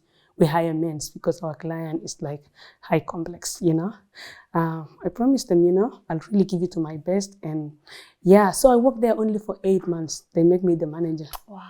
So when they make me the manager, nikawekwa kwa nyumba ingine, lakini hiyo nyumba nilikuwa nimeipelekwa na ilikuwa na challenges yake. I went there because when I was a carer, just to come and help with the cleaning and also showering the client. Yeah. So, but mwenye alikuwa kama assistant manager ni mama mwingine tu mzungu. Akasema ati, do you know what you're doing? Unajua ile madharau, ile anakuonyesha madharau. Sikutake it personal, nilikuwa nimeelewa huko. Alafu kama ni racism, nilikuwa nimepitia mwa kwa Philippine, yani mpaka nimezoea tu. So ukipatanga wale old wasungus, wanakwanga unaonanga wako na hiyo racist kidogo. So but then I just take it as part of sikuchukulia person. Akaniambia, do you know what you're doing? Na akaanza kuongea na client. Client akaniambia hata, you will not shower me. Spend mtu mweusi kitu kama hiyo. Nika-ignore tu na nikamwambia, you know what? Let's just give it a try. If it doesn't work, you will not see me here tomorrow, Don't worry, let's just give it a try. Akakubali. So na hapo ndio nikuja nikawekwa nikakuwa manager. Wow. Venye nilimaliza students, nikipewa induction, kulikuwa na kijana wa Nigeria.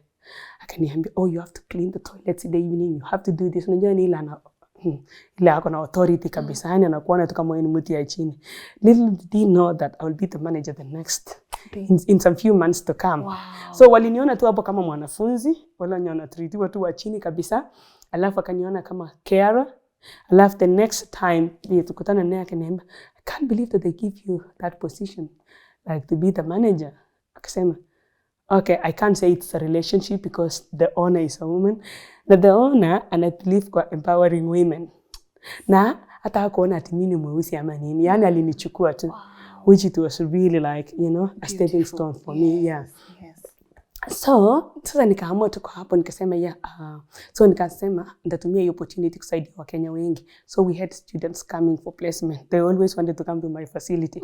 So hapo ndio Wakenya sasa wakaanza kunijua. Wakasema kuna manager Muyang, umesikia kuna manager kwa hiyo kampuni, anaweza kutusaidia. So a lot of students used to come. Alafu mimi ni ule tu nilikuwa very understanding. Hata mtu akiniambia nitatoka leo haraka, so unajua niko na shift ya kuclean ama naambia it's okay, you can go. So kuanzia hapo sasa nikasema okay, I really need to open a business for myself. Lakini sasa the challenge is I'm a student in Australia and I'm on a student visa and we are only working for certain hours, 20 hours a week by then, before COVID. Yes. So COVID ikahit, mimi nikaanza kutafuta consultant ya paperwork na kila kitu. Nikaregister kwanza kama solo. My company, I used to call it like Sure Care Company. Sure Care? Yeah, Sure Care Company. And then, but yeah, ilikuwa ya solo. So, and then I said, no, I think I can really become a big company. Nikasikia kuna Wakenya wamefungua makampuni. So by then I didn't even know Beth Group, Emily. So bado tu ni new Australia. So I'm still figuring out who is where. But nimesikia tu kuna Wakenya wamefungua makampuni. So mimi nilikuwa nataka business, but I didn't know what kind of business. Yes. So by then, so I was already doing my diploma and advanced. And I really thank God because I started with that. Kama ningeanza na degree, singe afford my life in Australia. Kwa sababu I didn't have that support back from home. So ikakuwa ni mimi ndiye napeana hiyo support from home. So nilikwambia I come from a family of 10. So kulikuwa na wenye wanataka kuja Australia na wengine walikuwa wanataka kwenda Ireland. So I tried visa for my brother mwenye alikuwa amemaliza tu a degree in Kenya, akanyimwa. Nikaambia yeye sasa wewe enda Ireland. Akaenda Ireland, akaenda kufanya crash program ya 1 year. So yeye akiwa huko akaniambia I really don't have time to go to work so that I can pay my school fees. So nesa chenye anaenda tu kazi anaweza afford tu nini. Island kumbe si kama Australia, huko ni ngumu kidogo. Na anaenda shule tena Monday to Friday kama Kenya. So hapo Australia ni flexible because you can only go to school like twice a week. Yeah, and the other days you can walk. Yes. So Island ilikuwa ngumu kidogo kwa my brother. So nikamwambia don't worry, I'll do everything to support you. So apart from paying my school fees, so mimi nikaanza tu kulipa yangu like $500 every month. Alafu nimaliza ile nyumba yenye iko nyumbani. Kuna my sister alikuwa hajamaliza education yake mwenye mimi namfuata. Haya nikamsomesha huyo. Haya nikasaidia my brother mwingine alikuwa amemaliza masters anataka kuja Australia. Alikuwa amemaliza degree ya walimu. Anataka kuja Australia. Before that alikuwa amepromisiwa na my uncle atapelekwa college. Ameenda kumsaidia kazi, sasa kufanya kazi ya huko akusaidiwa. Sasa wakati tu mimi nilifika Australia nikaweka kama first priority. Yes. So na nikamsaidia huyo kwanza join Kisii campus. Alikuwa na girlfriend yake, akasema tena girlfriend yake ameshindwa na school fees. Nikawalipia wote wawili. People were thinking I'm going crazy at home, like why do you work so hard? So walikuwa naelewa kazi ya Australia yenye niko nafanya. It wasn't easy. Nilikuwa manager during the day huko, lakini jioni niko Lutheran passive ya kulala, sleepovers night.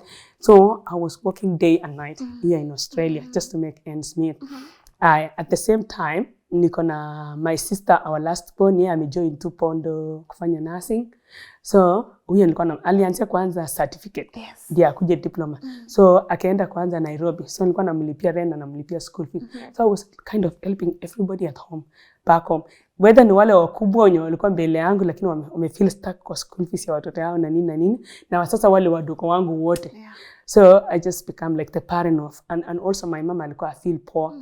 So I had also to support my mom. And so within these 2 years when nilikuwa Australia, my job haikuwa ni mimi, it wasn't about me that much.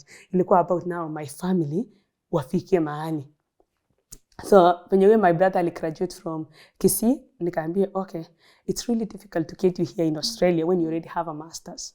It was possible when you just have like a form 4 certificate. Lakini once umeenda tu umemaliza degree, so to get you here, I have to get you in a master's program, and that one is really expensive because ilikuwa like 1.6 million ya Kenya. So nikaambia okay, I don't mind. Nikangangana usiku na mchana nika-raise pesa yake. Yeah, akapata Crivet University, akakuja through mama option. Wow. Aya, huyu akakuja, nika-apply my sister wawili na my brother na my nephew. Nika-apply wote. So my nephew akapata, lakini sikutumia agent. I just actually applied to the school direct. So that school, TNA College, that is in West Australia. Yeah. So bila akaniambia, you can actually try this school. So I tried that school for 3 people. Only one person called, which is my nephew. Kwa hiyo shule na ilikuwa tu ni certificate course. So nikasema okay. Nikamwambia my sister, can you raise some money? Huyo ni our first born, ule mwenye alinifundishanga high school. Nikamwambia can you raise some money? Nikamwambia yeye unaweza chukua loan hata kama ni 300,000. Aya, wewe ununue tu insurance. Alafu I will buy the ticket, I'll pay the school fees na kila kitu. Sawa zuri sikutumia agent yote. I applied direct. So akapata huyo tukamleta. So huyo akaba. Then nikaleta huyo my brother someone alikuwa amaliza masters. Yes. Nikamleta. Alafu huyo mwingine sasa alikuwa Highland. So I was actually like paying the school fees Highland, paying here na pia kulipia wengine Kenya. At the same time bado niko nachenga ile nyumba ya mama. Nikipata kidogo naweka kwa ile nyumba. Nyumba ikaisha. Nyumba ilichukua karibu kama kweli 7M. Ya Kenya, nyumba ikakamilika, nikasema the next thing nikulia maade gari, juu anahangaika, katafuta gari premium. Mwenyewe nilikuwa naendesha gari, unajua gari nilikuwa naendesha in Australia. 2007, Ushipishi Magna, ile msee tu kuna Mkenya alikuwa amemaliza masters yake. So yeye alikuwa anatoka Australia, anarudi Kenya, alikuwa amekuja with scholarship program. So with scholarship program, once you finish the program, you have to exceed according to between the two government. Yeah, so you have to exceed. So alikuwa anatoka, alikuwa anauza hiyo gari yake like 2,500 Australian money, but hakuna mtu alinunua haraka, so akasema hoja nipeane na 800. Hey. That's what I could only afford. Hey. Nikachukua hiyo. Wakati nilikuwa manager, the senior manager akaniambia, why are you driving this car? You're already a manager. Yani wanafunzi ama hata wafanyakazi wengine wanaingia na gari. Nikaambia because I was buying my mama car. Yeah. Akasema wazungu hawaelewi ni kwa nini sisi we are giving back home. Unaelewa? Like kwa nini tena usaidie mzazi? Because kwa huku hata kama umekuwa msichana mkubwa, ukitaka help wazazi yako tu bado watakusaidia. So yeye sasa kwa yeye ndiye angekuwa analia mtoto gari, si eti mtoto anamnunulia. Akasema there is no day I will ask my daughter to buy me a car. Nikamwambia this is Australia. I'm talking about back Kenya. Yeah, nikamwambia do you know the expectation of my mom for me to buy her a car? Akasema so you rather drive this kind of a car just to buy your mom? Nikamwambia yeah. Nikamwambia that's actually how it is. Yeah, so nikamwambia my mom carry, nikaona ako comfortable, akafunza ku drive, akafeeling poa. Nikaona sasa kile kitu imeanza kuimprove nyumbani, at least kuna nyumba mzuri. Unaona? Yes, and a nice car. Na wale watoto wote hakuna mtu anasafa. So my brother alikuwa na wedding. Nika support yeye. I think I paid like 600,000. Just wanted them to have really like a good wedding and everything. So nikafanya yeye yote haya. So nikasema nitaleta tu my sister mdogo hapa. Alafu wale wengine waende island. So I sent 3 of them island, including huyo mwenye alikuwa wako 4 of them. So huyo mmoja sasa akamaliza, yeye akagraduate yake ilikuwa tu ni crash program. Sasa yeye ako kwa graduate visa kama atataka kuja Australia ama ataamua kufanya kazi huko Ireland. Alafu sasa niko hapa na my sister na my brother na my nephew. Wako huko kwa farm, tutawapata kwa 108. So out of 10, I think 7 of us now we are abroad. So ilibaki tu wale wakubwa. In fact I wanted to bring my sister. Huyo mkubwa mwenye namfuata kwa wasichana. Sasa wakasema amepitisha hiyo miaka. Unajua like amepitisha hiyo 35 kwa sababu ya kukuja as a student. Yeah, nikaambia tu anyway watoto wako watakuja. Yeah, but then so that's why I'm so proud of myself. A lot of people ask me, I mean, especially my family, why are you spending money building a house at home? Lakini imagine hata kama ningesave, unafikiri ninge-afford nyumba kwa Australia? Lakini unaona venye Mungu ana reward watu. Just see, yani I met my husband, alikuwa already na hii nyumba, it's paid off, hakuna mortgage, ile ingine it's paid off, it's worth more than 1M ya hapa. Then I reverse back in my mind, I said, God, I just built my mama house, spending all my money, thinking, watu wakasema, ungekuwa umejijengea nyumba ama hata ujinunulie plot. Of course, I ended up buying a plot in Kenya, like for around 6M, up to LD, which sijajenga ama sijafanyia anything, but that was not my priority. Nikasema, unajua zingine unafanyanga vitu, but you don't know how God will repay you. Just do it with your heart, don't be selfish. Unajua, of course watu wengi wamekuja ng'ambo, but how many people have remembered back their parents? I'm not talking about those who are struggling, who are students. I understand, especially kama umekuja masters, ama degree, but if you're really doing a college course that you can really just pay a small money, haikukosti sana. That is the time to give it back home. Kama kuna mabrothers yako, let hata mtu jaribu, unaona. So for my sister, when alinyimwa visa first time, she felt so bad. So she said, no, I don't think even I'll come to Australia and all that. And akaamua kufungua shule yake ya English IELTS. Alikuwa actually ana run her own business, which it was doing well. But then I wanted her to come to Australia. Akasema, no, I want to get married. Sasa akauliza wale my brothers and my sisters, you think Patty will support me? I really want to get married. I hope she will be happy for me. Nikasema, Australia, kwanza. As a lady, as a woman, you have to have something for yourself. Ndio ukuwe hata na sauti kwa hiyo boma. Hata yenye ukisema hata, you know, you have your own money. You cannot just be relying on a man to provide everything. Nikasema, na ile situation, let's say tu kitu mbaya ifanyike, huyo mzee aende. Will you be able to provide for those kids? Can you stand on your own and raise up the family? Ama kama relationship hata I work, can you live the relationship confidently knowing that you can take care of your kids? Yes. So, my sister, nikasikia anaoleka November. That's just a funny story. Na hiyo ilikuwa I think on August, nikitaka ya kuja Australia. Alikuwa give up, lakini bado niko na documents yake yote. I started again reapplying the visa. Because for me, I don't give up. It's always like, just try again. Just one more step. You know, who knows? Nikasema, okay, asipopata hii visa, na nilisikia huyo mzee yako Qatar anakuja. So it was just competing, you know. Time. Yeah, nataka ni make sure nimemleta before your November, nimesikia hata ameenda kushona nguo. Na sasa yeye aongei na mimi. Nikasema, but you don't know, I really want the best for you. I'm always that person who wants the best for others, you know? So nikasema, marriage is not the solution. No, the solution is akuja Australia, akitaka kwenda kurudi kuleta hiyo miti yake, well and good. But I just want to make sure that you are okay. He's okay. And because yeye alikuwa ameshikwa na koita na amefanyiwa operation, so hormone imbalance. Nikajambia marriage ataweza. Nikasema tu no, I have to get her out of this. So I really prayed. Nikamwambia Mungu, if there is one thing I'm asking you, just grant me one more visa. Like, nimepata mafisa ya Australia mpaka watu wanafikirianga pati unajuana na immigration. Yes. Like we just see your family going in and out. Yeah. But it's not that. They have also been denied visa. My mom was also denied a visa. But I don't just give up like that, you know. I always, you know, you pray, but then you have also to take another step. Yes, you do. So, but also you have to think, like seriously, Nikamia Mungu, you know, with my heart, I have a good heart and I want the best for everybody. And one thing that I'm asking you, our last one, please just grant her the visa. That's the only thing I'm asking. Nimeweka pesa kwa account ya mama, nimefika 4M, inatosha bank statement. I just want my sister to come here. So, nikaambia kuna jamaa kuna college anaitwa Alex. Nimeintroduce hata kwa Wakenya wengi. Nikaambia Alex, is it okay for you to apply visa for somebody who is in Kenya, even though they are not here? I use you as the agent, and then you are also the one, you know, you are the owner of that college. Yes. So akasema, yeah, no problem. Nikaambia, yeah, there is my sister. She doesn't want to come, but I want to push ahead this visa. Akaniambia, okay, lipa payment ya visa, lipa school fees. Nikalipa to like 6,000 junior college. Haya, akaniambia, what does your sister do? Nikaambia, yeye anafundisha English hiyo ya IELTS hiyo ya kwenda abroad yenye nilikuwa nakwambia. Akasema, yeah, that's fine. So what we can do now, you just give me all the document. Nikamtumanishia ati aende biometrics. Unajua ataenda kweli? Hiyo ndio ilikuwa swali. Sasa ndamconvince aje. Anasema tena kumbe bado unaendelea na mambo ya visa.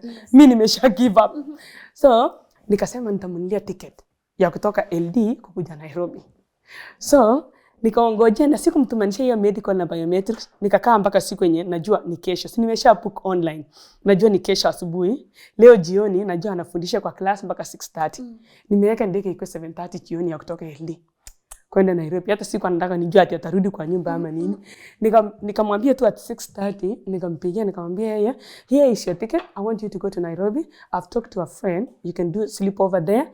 Tomorrow I want you to go for medical na biometrics. Don't even question. Okay? Sasa hata tuko in good terms. Mimi nikashiriki kwa sababu natakia akuje ngambo. Sasa ikafika hiyo time akaniambia okay, I just have to go. Nikasikia tukiambia wanafunzi kwa class, I think I'm in a hurry now. Nikasema firstly ningemwambia akuje na gari ile akupanda tu matatu. Angeitikia. So nikasema nimenunua ndege alafu katai kwenda. Lakini sikununua na return. Not one way. Just in case. Yeah. Oh. Sasa akakubali, akaenda medical na biometrics na kila kitu. Akanipigia simu akaniambia narudisha, nikamwambia ya size ni matatu. Now you can go with a matatu. Hey, you can go back home. Yeah, now you can go back home. I don't have a problem with you. So long as mimi najua tu process yote iko online. Haya. So after 3 weeks akele got the visa. So nikamtumanisha kwa WhatsApp. Yeah, naona hii ni nini PDF, another document again. Kuangalia hivi ni visa. Ananiambia, are you for real? Nikamwambia yeah, hii visa imetoka kabla boyfriend yako hajafika. Tulisema tunafanya harusi November. Akaniambia, so what do I do? Nikamwambia, do you want me to buy the ticket for you to come tomorrow? Akaniambia, I have to hand over the school and everything. Can you give me a week? Yes. Unajuanga nyumbani ya kwamba mtu akipata visa, sipeangi ya more than 3 days na nuanga ndege, awache kufikiria sana. You just have to pack and go. Yeah. So, hivyo ndio ikafanyika kwa my sister. So, akakuja tu, akafika hapo Australia. Sasa nikimuuliza, how is the relationship? Akasema, I wasn't actually mature. I wasn't even ready. Akasema, no. Nikamwambia, so what's happening? We don't have a wedding or something? Because for me, I'm now ready for that. So long as you're already here. Akasema, no, I'm still too young. You know, right now I'm focusing on myself. Thank you for saving me. Nikamwambia, from what? From marriage. Sahi, akasema ni kama akili yake imekuwa reset. Sahi, I can think properly. Akasema, right now I'm just focusing to have my own job, finish my own education first. Nikaambia, unajua saa zingine, as a lady, vitu mingi na kupush tunasema, maybe the last solution ni kuoleka. good. But I always say that's not the last solution because you don't have to go and rely on someone yenye hata kesho hauna sauti kwa hiyo relationship. True. Just because unamtegemea kwa unga na kila kitu. Yes. So because if you had something for yourself, somebody even will respect you. You know, with this age, you have also to have something. Huwezi tu kwa una rely kwa mtu. Unaona 100%. Yeah, 100%. Yeah. So yes, and then one of my sister now is in Ireland, and we communicate, and my 3 brothers are there, and all the others, they're here with me. So they were in different schools, but then I had to transfer the schools so that they are near me. So right now, then I said, yeah, this is now the time for me now to start focusing on myself. Okay. Yeah, but then with that, because I studied in West Pokot, so I had a friend there. Akaniambia kuna mwanafunzi alikuwa amemaliza class 8, lakini alikuwa anataka help ndio aingie high school. So nikasema, yeah, we can contribute and we can help. Nice. And then, so by then, I just thought, okay, how will I give it back to the community? So that is now something that is running in my mind. Okay, I finished with my closest family, watu wenye walikuwa wana struggle, unaona, without a dad and my mom alone, so I could not really help other people outside, but then I just had to, that burden, kutoa hiyo mzigo, because kulikuwa na pengo kubwa sana kwetu, and most of them had already given up. Most of my brothers, my kwanza wale young, unaona. Sasa nilikuwa tu nile kwa encourage na ku make sure they have a better life for themselves first. And then now I've reached a point where I'm thinking, okay, I want to give back to the community. And that's how we will talk when we come and talk about the school. Yes. Yep. Okay, good. So if you have any question for now. I can ask. Yeah. I can ask. Yeah. We are going to talk about the school because I really want to understand. But congratulations. Yeah. So far. You know, you said something, tenda wema, nenda zako. Yeah. Like if you're a good person, the doors will always open for you. Yes. I don't think anything in your life was a coincidence. Everything was God giving you for what you had already. And also having that spirit of not giving up, you know, and wanting the best for yourself and also for the people surrounding you. Because you can imagine walking to your mom and saying, I'm going to build you a house here, and you did not even know where the funds were going to come from. That's just a powerful story. And you not taking no for an answer and trying and not you just being desperate for a few seconds, telling people nipe hii ulilipa loan ya mcherumani you gave it back, you know, just going and just being strong and confident to ask for help. For me, that is one thing naangalia even if somebody is an outsider, just try. You just don't know. Niliomba nani. Yani, my life has been just a stepping stone, but ile ya kuomba watu. Yes. Just be a good person and just do everything. But you know, you said ilifika place ukasema, let me focus on myself. When we came in, you played a very beautiful video for us. Tumeona mzee, tumeona watu, your wedding was something else. Well, briefly walk me through your love life. Unaona venye una blush sasa. Nifanye ina English ajue you're blushing like you I didn't actually focus much in relationship before because unajua kama uko na burden ile ya family. So sikuwa nimeweka like more focus huko. Hata wakati nilikuwa kwa Australia ilikuwa tu work, unatoka shift unaenda shule, unatoka tu unaenda, like I didn't really have that much. So even meeting my boyfriend now, it was actually just through a friend. So a friend akaniambia, why don't you try, just go to one date with him and see how it goes. Lakini nimpatia rough time kwa sababu najua nini, mimi ni ule open, alafu nakwambia tu about me the first day, ndio kama uta decide kama huyo ndio mtu mapema.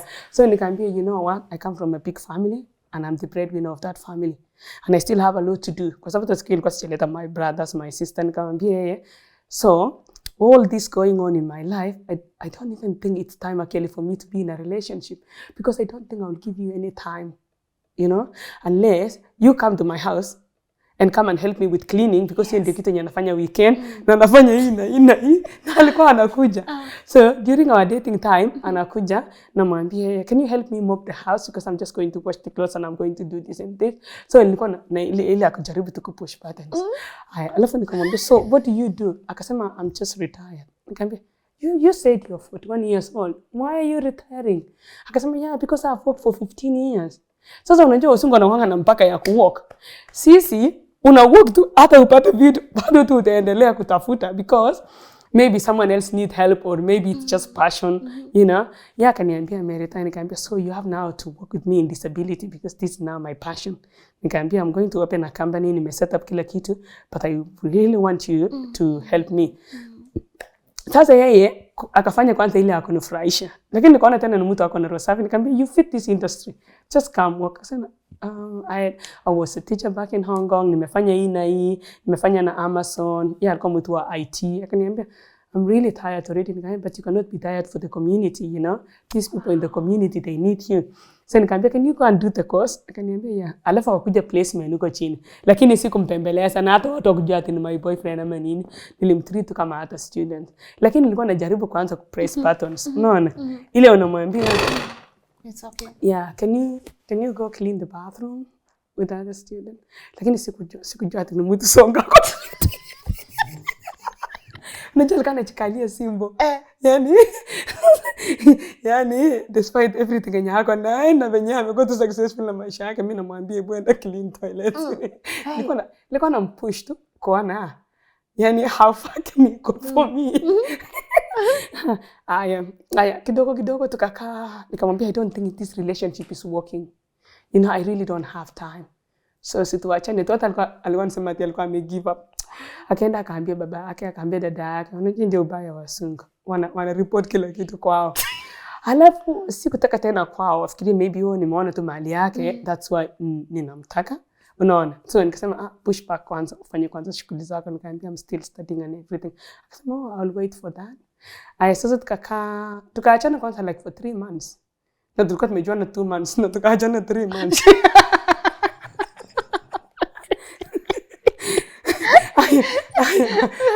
Nikamwambia you know you can really go online and start dating. Akaenda mpaka akaniambia I got another lady and she own houses and everything. Nikamwambia oh that's really good, you know, so that's a person of your class, you know, I don't belong to your class anyway. Tukakaa tena akaniambia no, I just think it is you and I'm coming back. Nikamwambia you know where I come from? I come from a Kenyan tribe and there you have to, you know, pay some cows and everything. Akasema yeah, we can sit down and talk about it. So siku nyingine sasa akani-invite kwake na baba yake alikuwa ame-invite baba yake. Na baba yake ni a farmer. Ako na more than 3,000 acres na ng'ombe mingi. Sasa alikuwa ame-invite baba yake, kumbe alikuwa na baba yake kuja meet this lady which is now me. Na sister yake. Nikakuja. So sikuwa najua hata naishi huko. Kufika huko nikashtuka nikasema kumbe jamani songo. Yani anakaanga tu simple kabisa.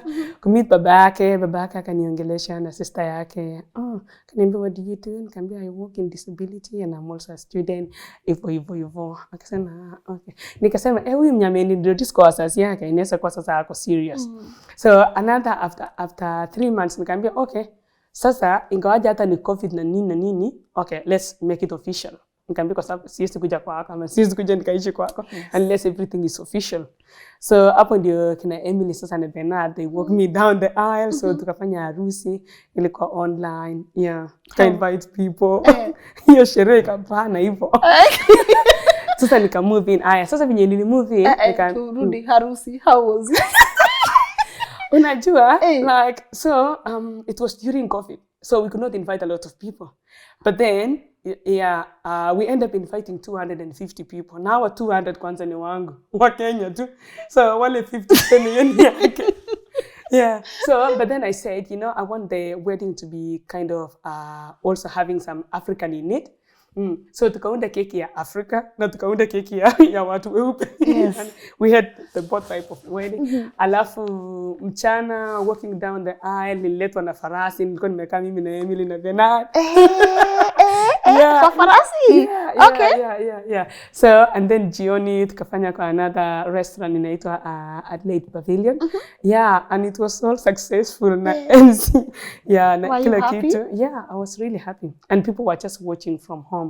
So my mom could not get the visa by then because COVID na kila kitu. Yes. So then after that I come now and invited my mom.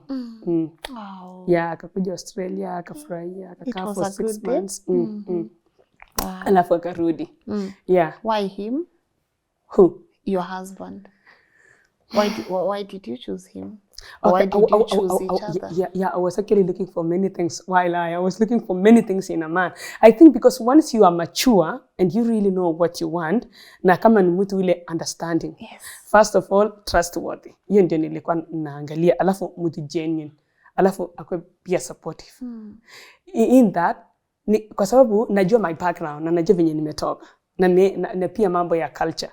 So jenye nimpende ni venye alikuwa ameishi outside Australia. So na ame travel a lot. So alikuwa ni mtu ile open minded. Alafu ni mtu honest. Ni mtu honest na straight to the point. Na venye anataka anasema.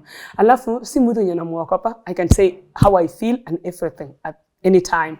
So which is the best. Alafu nilikuwa natafuta mtu mwenye amekuwa stable. Juu mimi mwenyewe nimetoka kwa mashida, bado niko na mashida ya kwetu mingi sana. Sikutaka wakati naoleka bado niko na msiko ya kwetu. Alafu every time and then namwambie about my family. So niliambia give me time, I'm still sorting out things. Unaona, with my family, which alielewa. Alafu nilimwambia tu, the deal breaker is you let me do what I like to do. Kwa sababu if I wanna do something, I just want to do it and nobody can actually stop me. Yeah. So yeye ni mtu ile analyze risk, analyze this. Hata mwenye nilikuwa nafungua kampuni anasema, how long will this NDIS last? You know, do you think it's a good thing? What is NDIS? NDIS is this disability company. Oh, you have one now. Yeah. The Party Health and Care. Okay. So nikamwambia, actually you are my husband now and you have only two choice. Sorry. Hey. Yeah, nikamwambia, you either become a partner, I can put you as a partner in my business, or you can work for me. Akasema, I'm happy to work for you, like supporting. Nikamwambia, great. So, let's put the paperwork. You actually make it official. Yes. Nikamwambia, okay, from today, you will be supporting my clients. Nikamwambia, you like going to outings, you like going for holidays, so you can take the clients who are going for holiday. Akasema, I'm happy to do that. Nikamwambia, to negotiate how much is the salary. Nikamwambia, I'll pay you with this level. Are you happy with that? Akasema, yes. Na actually analipwa. Sasa iko kampuni yangu. Nice. Na ana work tu kama kila mtu, kama my brother, my sister and everybody. Yes. Yeah. Now you have a company. Yes. So I have a Party Health and Care, which is a disability company. Party is your name? Yeah, Party is my name. So I was actually looking for a name for my business. And then this idea was not actually mine. It was my elder brother. So I used to call my elder brother and say, what can I really call my business? Because in Australia, every name that I want, when they put it on the system, somebody else is already having it. Yes. Then my brother kaniambia, you remember Akothe brand. Unajua, naitanga yake tu majina yake. Kaniambia, if you really love what you do and that is what you want to do, just use your name. Nikasema, okay, it's Party Health and Care. Yes. I Party stands for? Party Patrober. Patrober. Yes. So I called my accountant back and I said, I think I found the name. Akasema, what's the name? Nikamwambia Party Health and Care. Akaangalia kwa system akasema, there is a company called like that but in UK. So you're doing it here in Australia, so that is fine. Wow. Yeah, nikamwambia I'm going with that. But then it was a long process because after you just register as a business, you also still have to register under a category of disability, which you have now to get another type of registration, which is called NDIS registration. Okay. So that one you need all the paperwork, policies. Kufungua kampuni Australia, it's not really that easy to meet all, and then wanakuja kwa audit. Yeah, and then so we finished the first audit. And then I started now looking for clients. And then after a short period of time, I think for 2 or 3 months, nikaacha ile kazi yangu ya manager. So nikaambia my boss, sasa my boss akaona online that I'm registered NDIS. Kanipigia simu akaniambia, are you leaving us? Nikaambia, ilikuwa ni May. Nikaambia, I'll still work with you until December. Yeah, I'll still run. So though I had my clients and it was like 10 clients, but then I even had support workers, but I'm still just working for another company to finish up. Yeah, until they get somebody else to replace me. And then after that, I told my boss I'm going, and he's like, oh, wish you all the best. But anyway, I know you will be great in it. So from there now, we just start focusing on running my own business. So I opened the office in the city which is in South Terrace. It's actually near where my wedding was happening, just opposite. So when I come outside, I can look there. Yeah. So currently we have almost 52 clients, and the staff are more than 60. Yeah. Wow. And the company is running well. Most of them are Kenyans. That's the one I have hired them. And we are also taking students for placement, actually from Torrance University. What's a placement? So placement is like internship. We call it in Kenya internship. Yeah. So the student will come. So because we have different programs that we run also, apart from just doing the like NDIS provider, we also do something called support coordination, which they will benefit mostly the university students who are doing community service. So we are doing that, and also so we take students from community service, diploma and advanced, and also university, and also the certificate 3. So they come for placement to our different facilities. Yeah. In a layman's language, what does your company do? So tunasaidia watu wenye wajiwezi like intellectual disability, tunawasaidia. So most of them they actually attend like a day program, ama wanataka mahali ya kuishi. So most of them they don't have a family or parents. So we have to, once the hospital release them or the prison, they don't have a place to go. So we offer them the place to live, and then we provide them with the services. So we support them in like cooking, washing, depending. Then and then you are paid by the government? Yeah. Oh, beautiful. Yeah, that's a good initiative. It's a good initiative. And you still stuck to helping the community. Yes. So yeah, so that is how Party Health and Care. So we just said I was taking audit on February, which so the government will interview like the client and interview the staff. Yeah, and we got 5-star, and everything was running so well. Our policies and everything. Yeah, so Party Health and Care is there to stay and continue supporting a lot of people. Yes. You know, in your home office, we were just going through your graduation photos. Yes. The passports. You were showing me you are working. How does that make you feel knowing you've come this far? A lot of people say that it's a short period of time in Australia for me to have achieved all that. But then for me, I'm not just looking in Australia. It's like I've been abroad for more than 10 years because I came to Philippines 2012. So I think it was just like waiting for the right time to connect the dots. So whichever challenge I've gone through or whichever school I have studied, everything. So when I come and put them all together, it actually brings me to where I am. Because sometimes you can see like back in Kenya, the pressure from the parents pressuring their children who are here. Oh, Pat is doing so well. She has been just in Australia for a short period of time. So why are you not supporting me the way, other people are getting supported? So, but then I just say, give them time, because everybody's journey is not the same. But at the end of the day, everybody will have a positive feedback. I love that. Yeah. Everybody's journey is not the same, but at the end of the day, everyone will have a positive feedback. Yes. How long have you been here collectively in Australia? 5 years, 5 years. What do you love about this place? I think business first. Yeah, what I like about Australia, it's more of organized place, and also the community, the Kenyan community surrounding. Because when I compare with like in Philippines, we didn't have that community support, like the Kenyan community. So here in Australia, you can see that they have groups of Kenyans, and they meet like annual meetings or something. So you get inspired, and then you're also part of the small groups, and they also look after each other.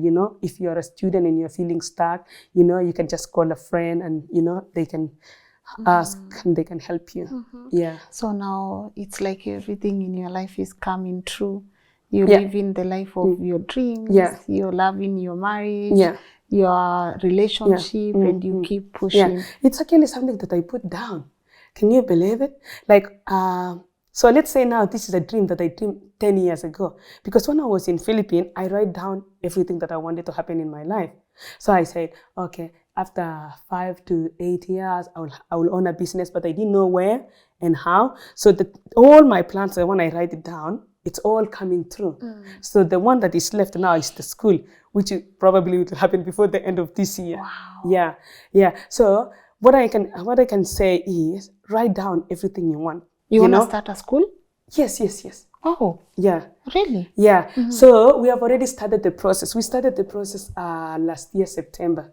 The school that is coming up is called National Diversity Institute of Australia. So it's not just a local college; it's also international college. Wow. So it's so the registration that we are getting is the one for CRICOS, which means we can bring students from Kenya, and also it's RTO, which means we can just teach also the local students. So when I started Party Health and Care, it's actually like Party Health and Care is going to give birth to national diversity. So I started doing the research and say what is really important to support my community. And then I realized, okay, a lot of students come in and they don't have they don't have enough job to get jobs. So I said, I can start a business whereby I can employ the students, which is now Party Health and Care. So we are employing Kenyans and we are giving them also placement. Okay. So it's helping my community. But then apart from that, then I realized I think I need a school. So I started sitting down, putting all the paperwork and everything, and then we submitted to the government. And now we are just waiting for our registration to be on. So probably they are getting back this August. Okay. So by December, we will have the school running. So we already got the building in the city, Piri Street. Okay. Yeah, because they needed specifically 9B because of the CRICOS, because of bringing students from abroad.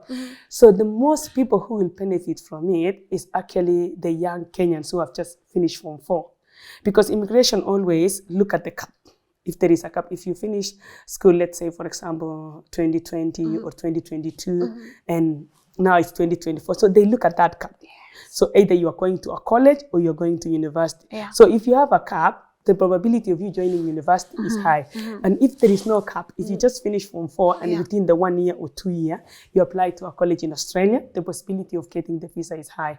And also it is cheap. It is cheap. Yeah, because a lot of Kenyan will not always afford to go to this university because it's like 1.6 M. So with the college, you can start from 250,000 Kenyan money, which is 2,500. So, and you can just pay to the school direct.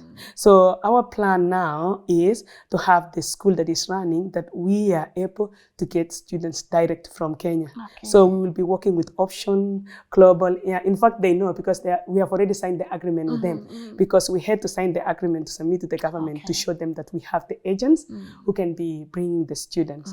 And then, so once the students arrive here, at least when they go to our own college, we train them, and then when they finish, we can offer them job. Good. And I'm also trying now to get the DAMA registration, which means you can now employ international students after they finish the school here.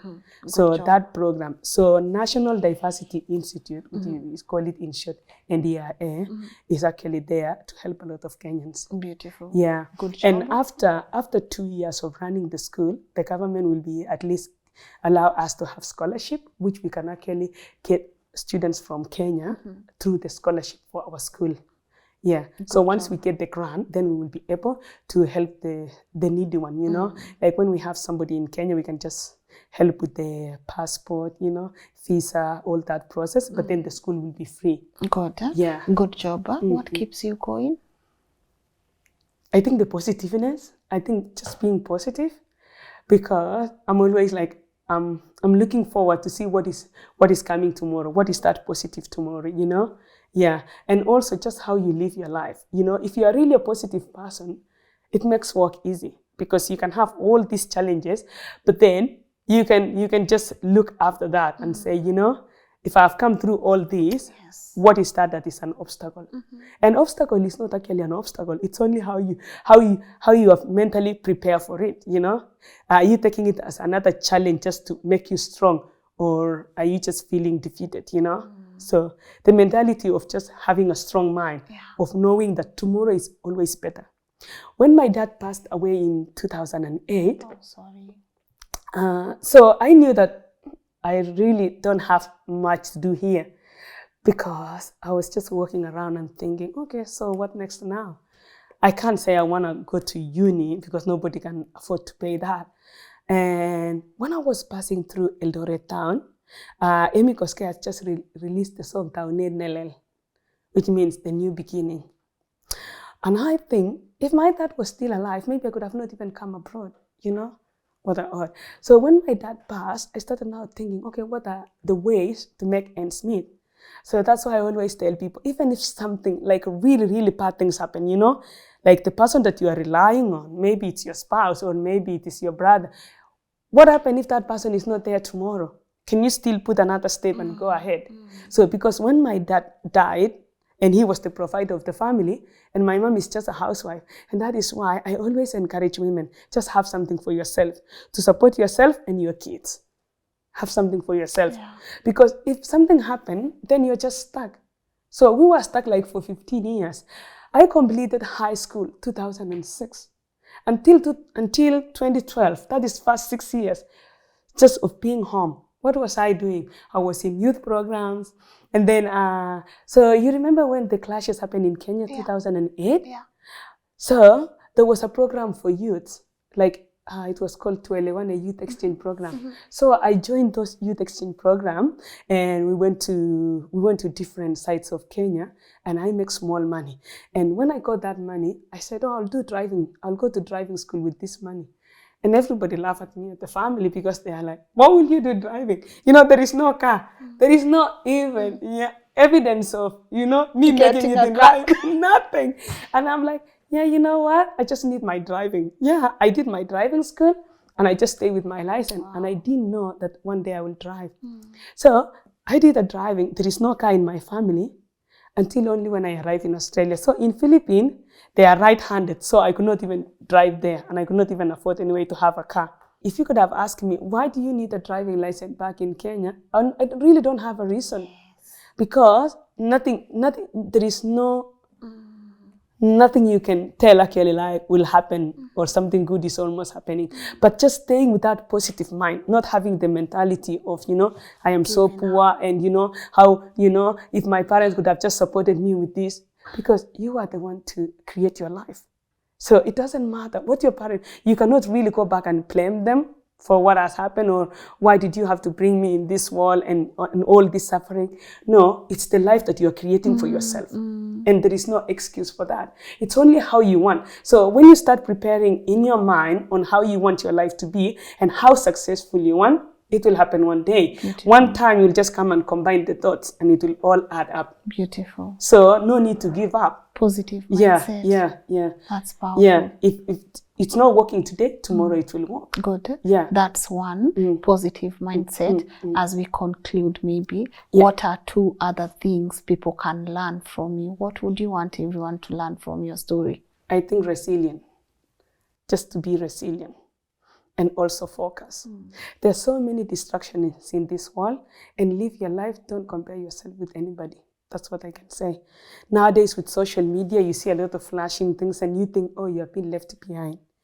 You know, when I finished Form 4 2006, my friends joined college, others become lawyers and everything, and I thought I'd been left behind. Imagine for that 6 years, of course, everybody that you finish high school, they have colleges, they have business, they have done everything, most of their things. But you know what? God will come and repay you the lost years. Because, okay, I went to Philippines, it wasn't really that successful. It was still a struggle all the way for another 5 years. But then 5 years after that, what has happened, you know? Now I got the life that I wanted, and where I am now, it's actually where I wanted to be. And I used to imagine myself in an airport, but I didn't know. I was just like, yeah, this is the airport and this is my destination. So I just get that image all the time. I just imagine my life. So if you imagine your life in a positive way and walk through it, you will actually make it. There is nothing. It doesn't matter the background. Yeah, we come from a place where there was nothing. Kwani hiyo nyumba ya nyasi na kupika pombe ndio watu wapate chakula kwa nyumba, was that the thing? And I used to help my mom. But then, did I really have to come a drunkard? No, I never even tested. And it is there always.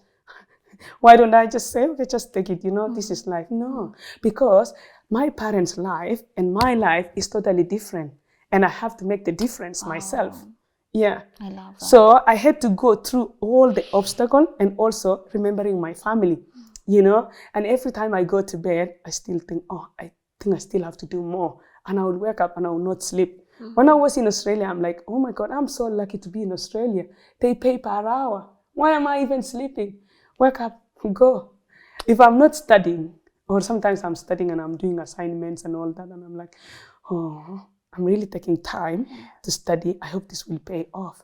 So when I graduated, actually, I even asked myself, did I really need this degree? Now that I have my business and everything running? But then, yes, because that was another dot just to add it up. Yeah, I had to put all this to bring me forth and to make me who I am. You actually create who you want to be in life. It is possible. It is possible to be who you want. There is no shortcuts. Only shortcuts will not help you. Like gambling to try this and this, it will not help you. Just be honest and work with your honest. And if you don't have and you need help, call for help. Yeah, always one good Samaritan will come from somewhere and they will support you. Yes. And it doesn't have to be someone, you know, sometimes it's a total stranger. Oh, mostly you don't rely on families. Mostly it's a total stranger. Total stranger. I want to wind up. Yeah. You know, I've really loved having this conversation with you. Yeah. I'm so glad I wasn't wrong about you. I saw a girl who is happy, a girl who is positive, a girl who just has a beautiful heart. And I really do hope that you succeed in this life, because you are doing amazing. And I do hope your story encourages someone. But I don't want to wind up maybe before I let you say something that you might want to say. I know possibly people back at home, your mom is going to watch this conversation. Feel free to tell them what you want, you know. So feel free, if there's anything we've left out briefly, just feel free to address it. Yeah. So firstly, I want to thank you so much for coming to my house, and thank you also for the interview. So the other thing I wanted to say is I want to encourage every young person, because with the older people, we might not do much, but then with the young generation, as a parent, if you have a child and you want your child at least to come and study in Australia, start planning it earlier, you know. You might actually not have the money now, but start setting things aside, saying, okay, after Form 4, this is what I want for my child. Look if there is any college that has already, our college is coming up, but there are also some other colleges in every state, which is still affordable, you know. Yeah. So I'm encouraging the parents that, you know, maybe you are struggling at this time, but you don't know. Just support your kids, because you don't know which child is that one that God will use. Yeah. My mom traveled to Australia, get into plan, which she never actually imagined in her life, because she just lived her life knowing that, you know, life is so hard and I have to struggle for the ends to meet. But if you meet now my mom, she's a happy mom. She sometimes gives me a call and say, you know, I've been feeling sick, and you know, when I bring her in Australia, I also take her to different doctors just to be checked, because she always has a problem in the stomach. And she said, if it was not you, I think I could be dead long time ago. You have really struggled to make sure that I get all the medication I need and live happy life, even after having all the 10 kids. Because I come from that family where, you know, when they say there are a lot of kids, you just imagine back in Kenya, any family that has 10 children, who want to associate with them? Not even the relatives. Like you go to someone else, they're like, oh my God, they're here again, you know? Nobody want to associate with. So even if you are that person who people don't want to associate with you or your children, don't give up. Focus on yourself and focus on your children. One day, these children will bring that glory back to you. You will live a better life. So if you didn't make it yourself to make your life better, make the life of your children better. Because tomorrow, they are going to bring back the glory. It doesn't even matter how long, it will be back. All the lost years, God will bring it back to be a joyful years. Good. Yes. What do you want to tell mom? You can look at that camera. Mom, you know how much I love you.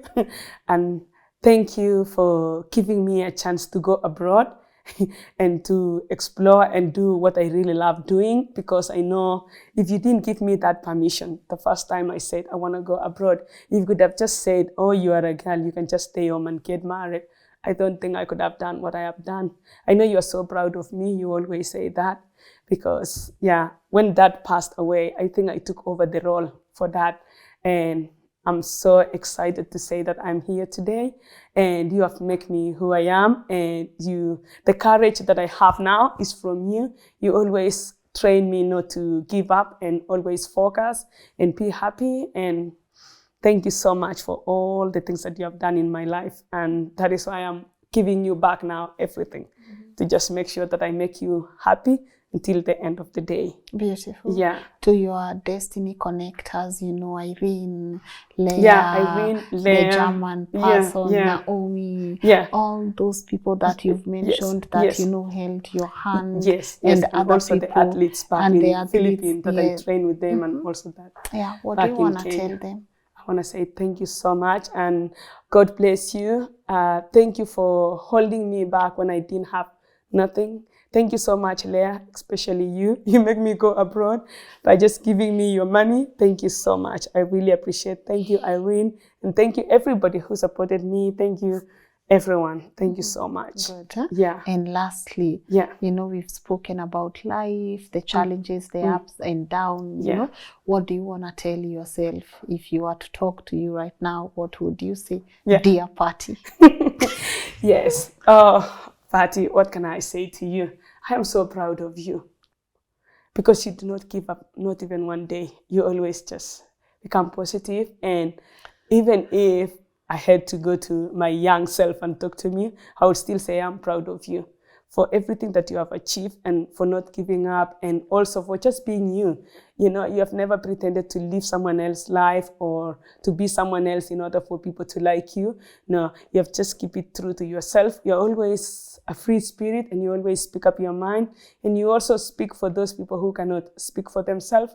So continue with that spirit, Patty, because, you know, with that, you're going to change a lot of people's life. Thank you. Wonderful. Yeah. Thank you so much. Yeah, thank you too. And I have really loved being here. Once again, thank you for opening, you know, the door to your beautiful house for me and my team. And I hope your story can honestly go out there and encourage someone, you know. We didn't make it to go to the farm. I know you keep a couple of, what do you have? You have sheep, goats, chicken? Yes. I hope next time we can be able to just visit the farm, and you can also say hello to your partner when he comes back. Yes. And I know, honestly, you've inspired so many people on the comment section. Shall we wind up? Feel free to have your water now. Thank right, you so guys. much. That was quite a show. And for me, my take home, she has said, are just three things: a positive mindset, focus, resilience. I don't even know what to add. And sometimes, you know, when they say imagination is more powerful than even knowledge, sometimes imagine the highest version of yourself, even if things are not adding up, even if your surroundings are not adding up, even if you're at the deepest holes of poverty, always imagine the highest version of yourself, and then start showing up as that person, because knowledge, we might not have that. Sometimes we might be disadvantaged, but imagination, you know, when you were a kid and you used to imagine, you know, for me personally, there were times I even used to imagine like Stone Cold was my father. So I used to be in class, and when this teacher would beat me up, I used to just think, oh my God, I wish Stone Cold was my father so that he can enter here and just do magic to this teacher. I know it's not a good way to think, but it's just that moment when you imagine things that are bigger than yourself. And that's one thing that we've been given. You manifested building a house for your mom such a long time. You manifested this life for yourself. You're talking about her school. You're talking about what you can even do back home. So continue having that heart for the community. And I do wish you well. And I hope our series in Australia continues to inspire you guys, because beautiful people, beautiful shows, beautiful stories, focus, resilience, and a positive mindset. Time for me to maybe get out of this place and nitoke huko wenyewe, kwa sababu mimi naweza ishi huko though, you know guys, but it's time for me to go for our next show. But as always, on the comment section, let me know what your take home is. What message do you have for Patty? Let her know how she has been able to influence you on the comment section, so that when she watches herself, she can also read the comments. And of course, I want to say thank you to my team that has made these episodes happen. Filming in Australia right now with Muga and Joshua. We are ready for those long nights and long days. But of course, most importantly, if someone could pan the camera for me, maybe Joshua can pan, like, let me show you guys what's happening right now. I want to take a shot of us in studio. It takes a whole community. So today we had my my beautiful friend Jane there, helping us on this conversation. Scholar, you've been taken care of. Jane really came in through, and also you can pan the camera to John. John has not left us since we came here, and you guys, he is the guy who has been able to organize this trip for us, the whole family, the Gatia family, John, Jane, and of course the Kenya Australia Chamber of Commerce. I want to say thank you for making our trip a success. That's Muga right now. Muga is about Lynn tunakula sangapi, so ni sawa tunaenda kukula guys. And Joshua can flip the screen on himself. Yeah, we gonna wait, we have time. We have time, Joshua. Is it done? John, can you see him? He's flipping. All right. Yeah, and of course, Joshua. So I appreciate you guys, and I hope we can continue impacting our society one story at a time. It takes an entire village, and I really have loved the couple of episodes we filmed in Australia. Road to 1 million subscribers. Here we come. If you've not subscribed, please subscribe, because this goes a long way into making sure our work reaches a higher number of people, and we continue impacting the society one story at a time. My name is Lynn Ngugi. See you tomorrow at 10 a.m.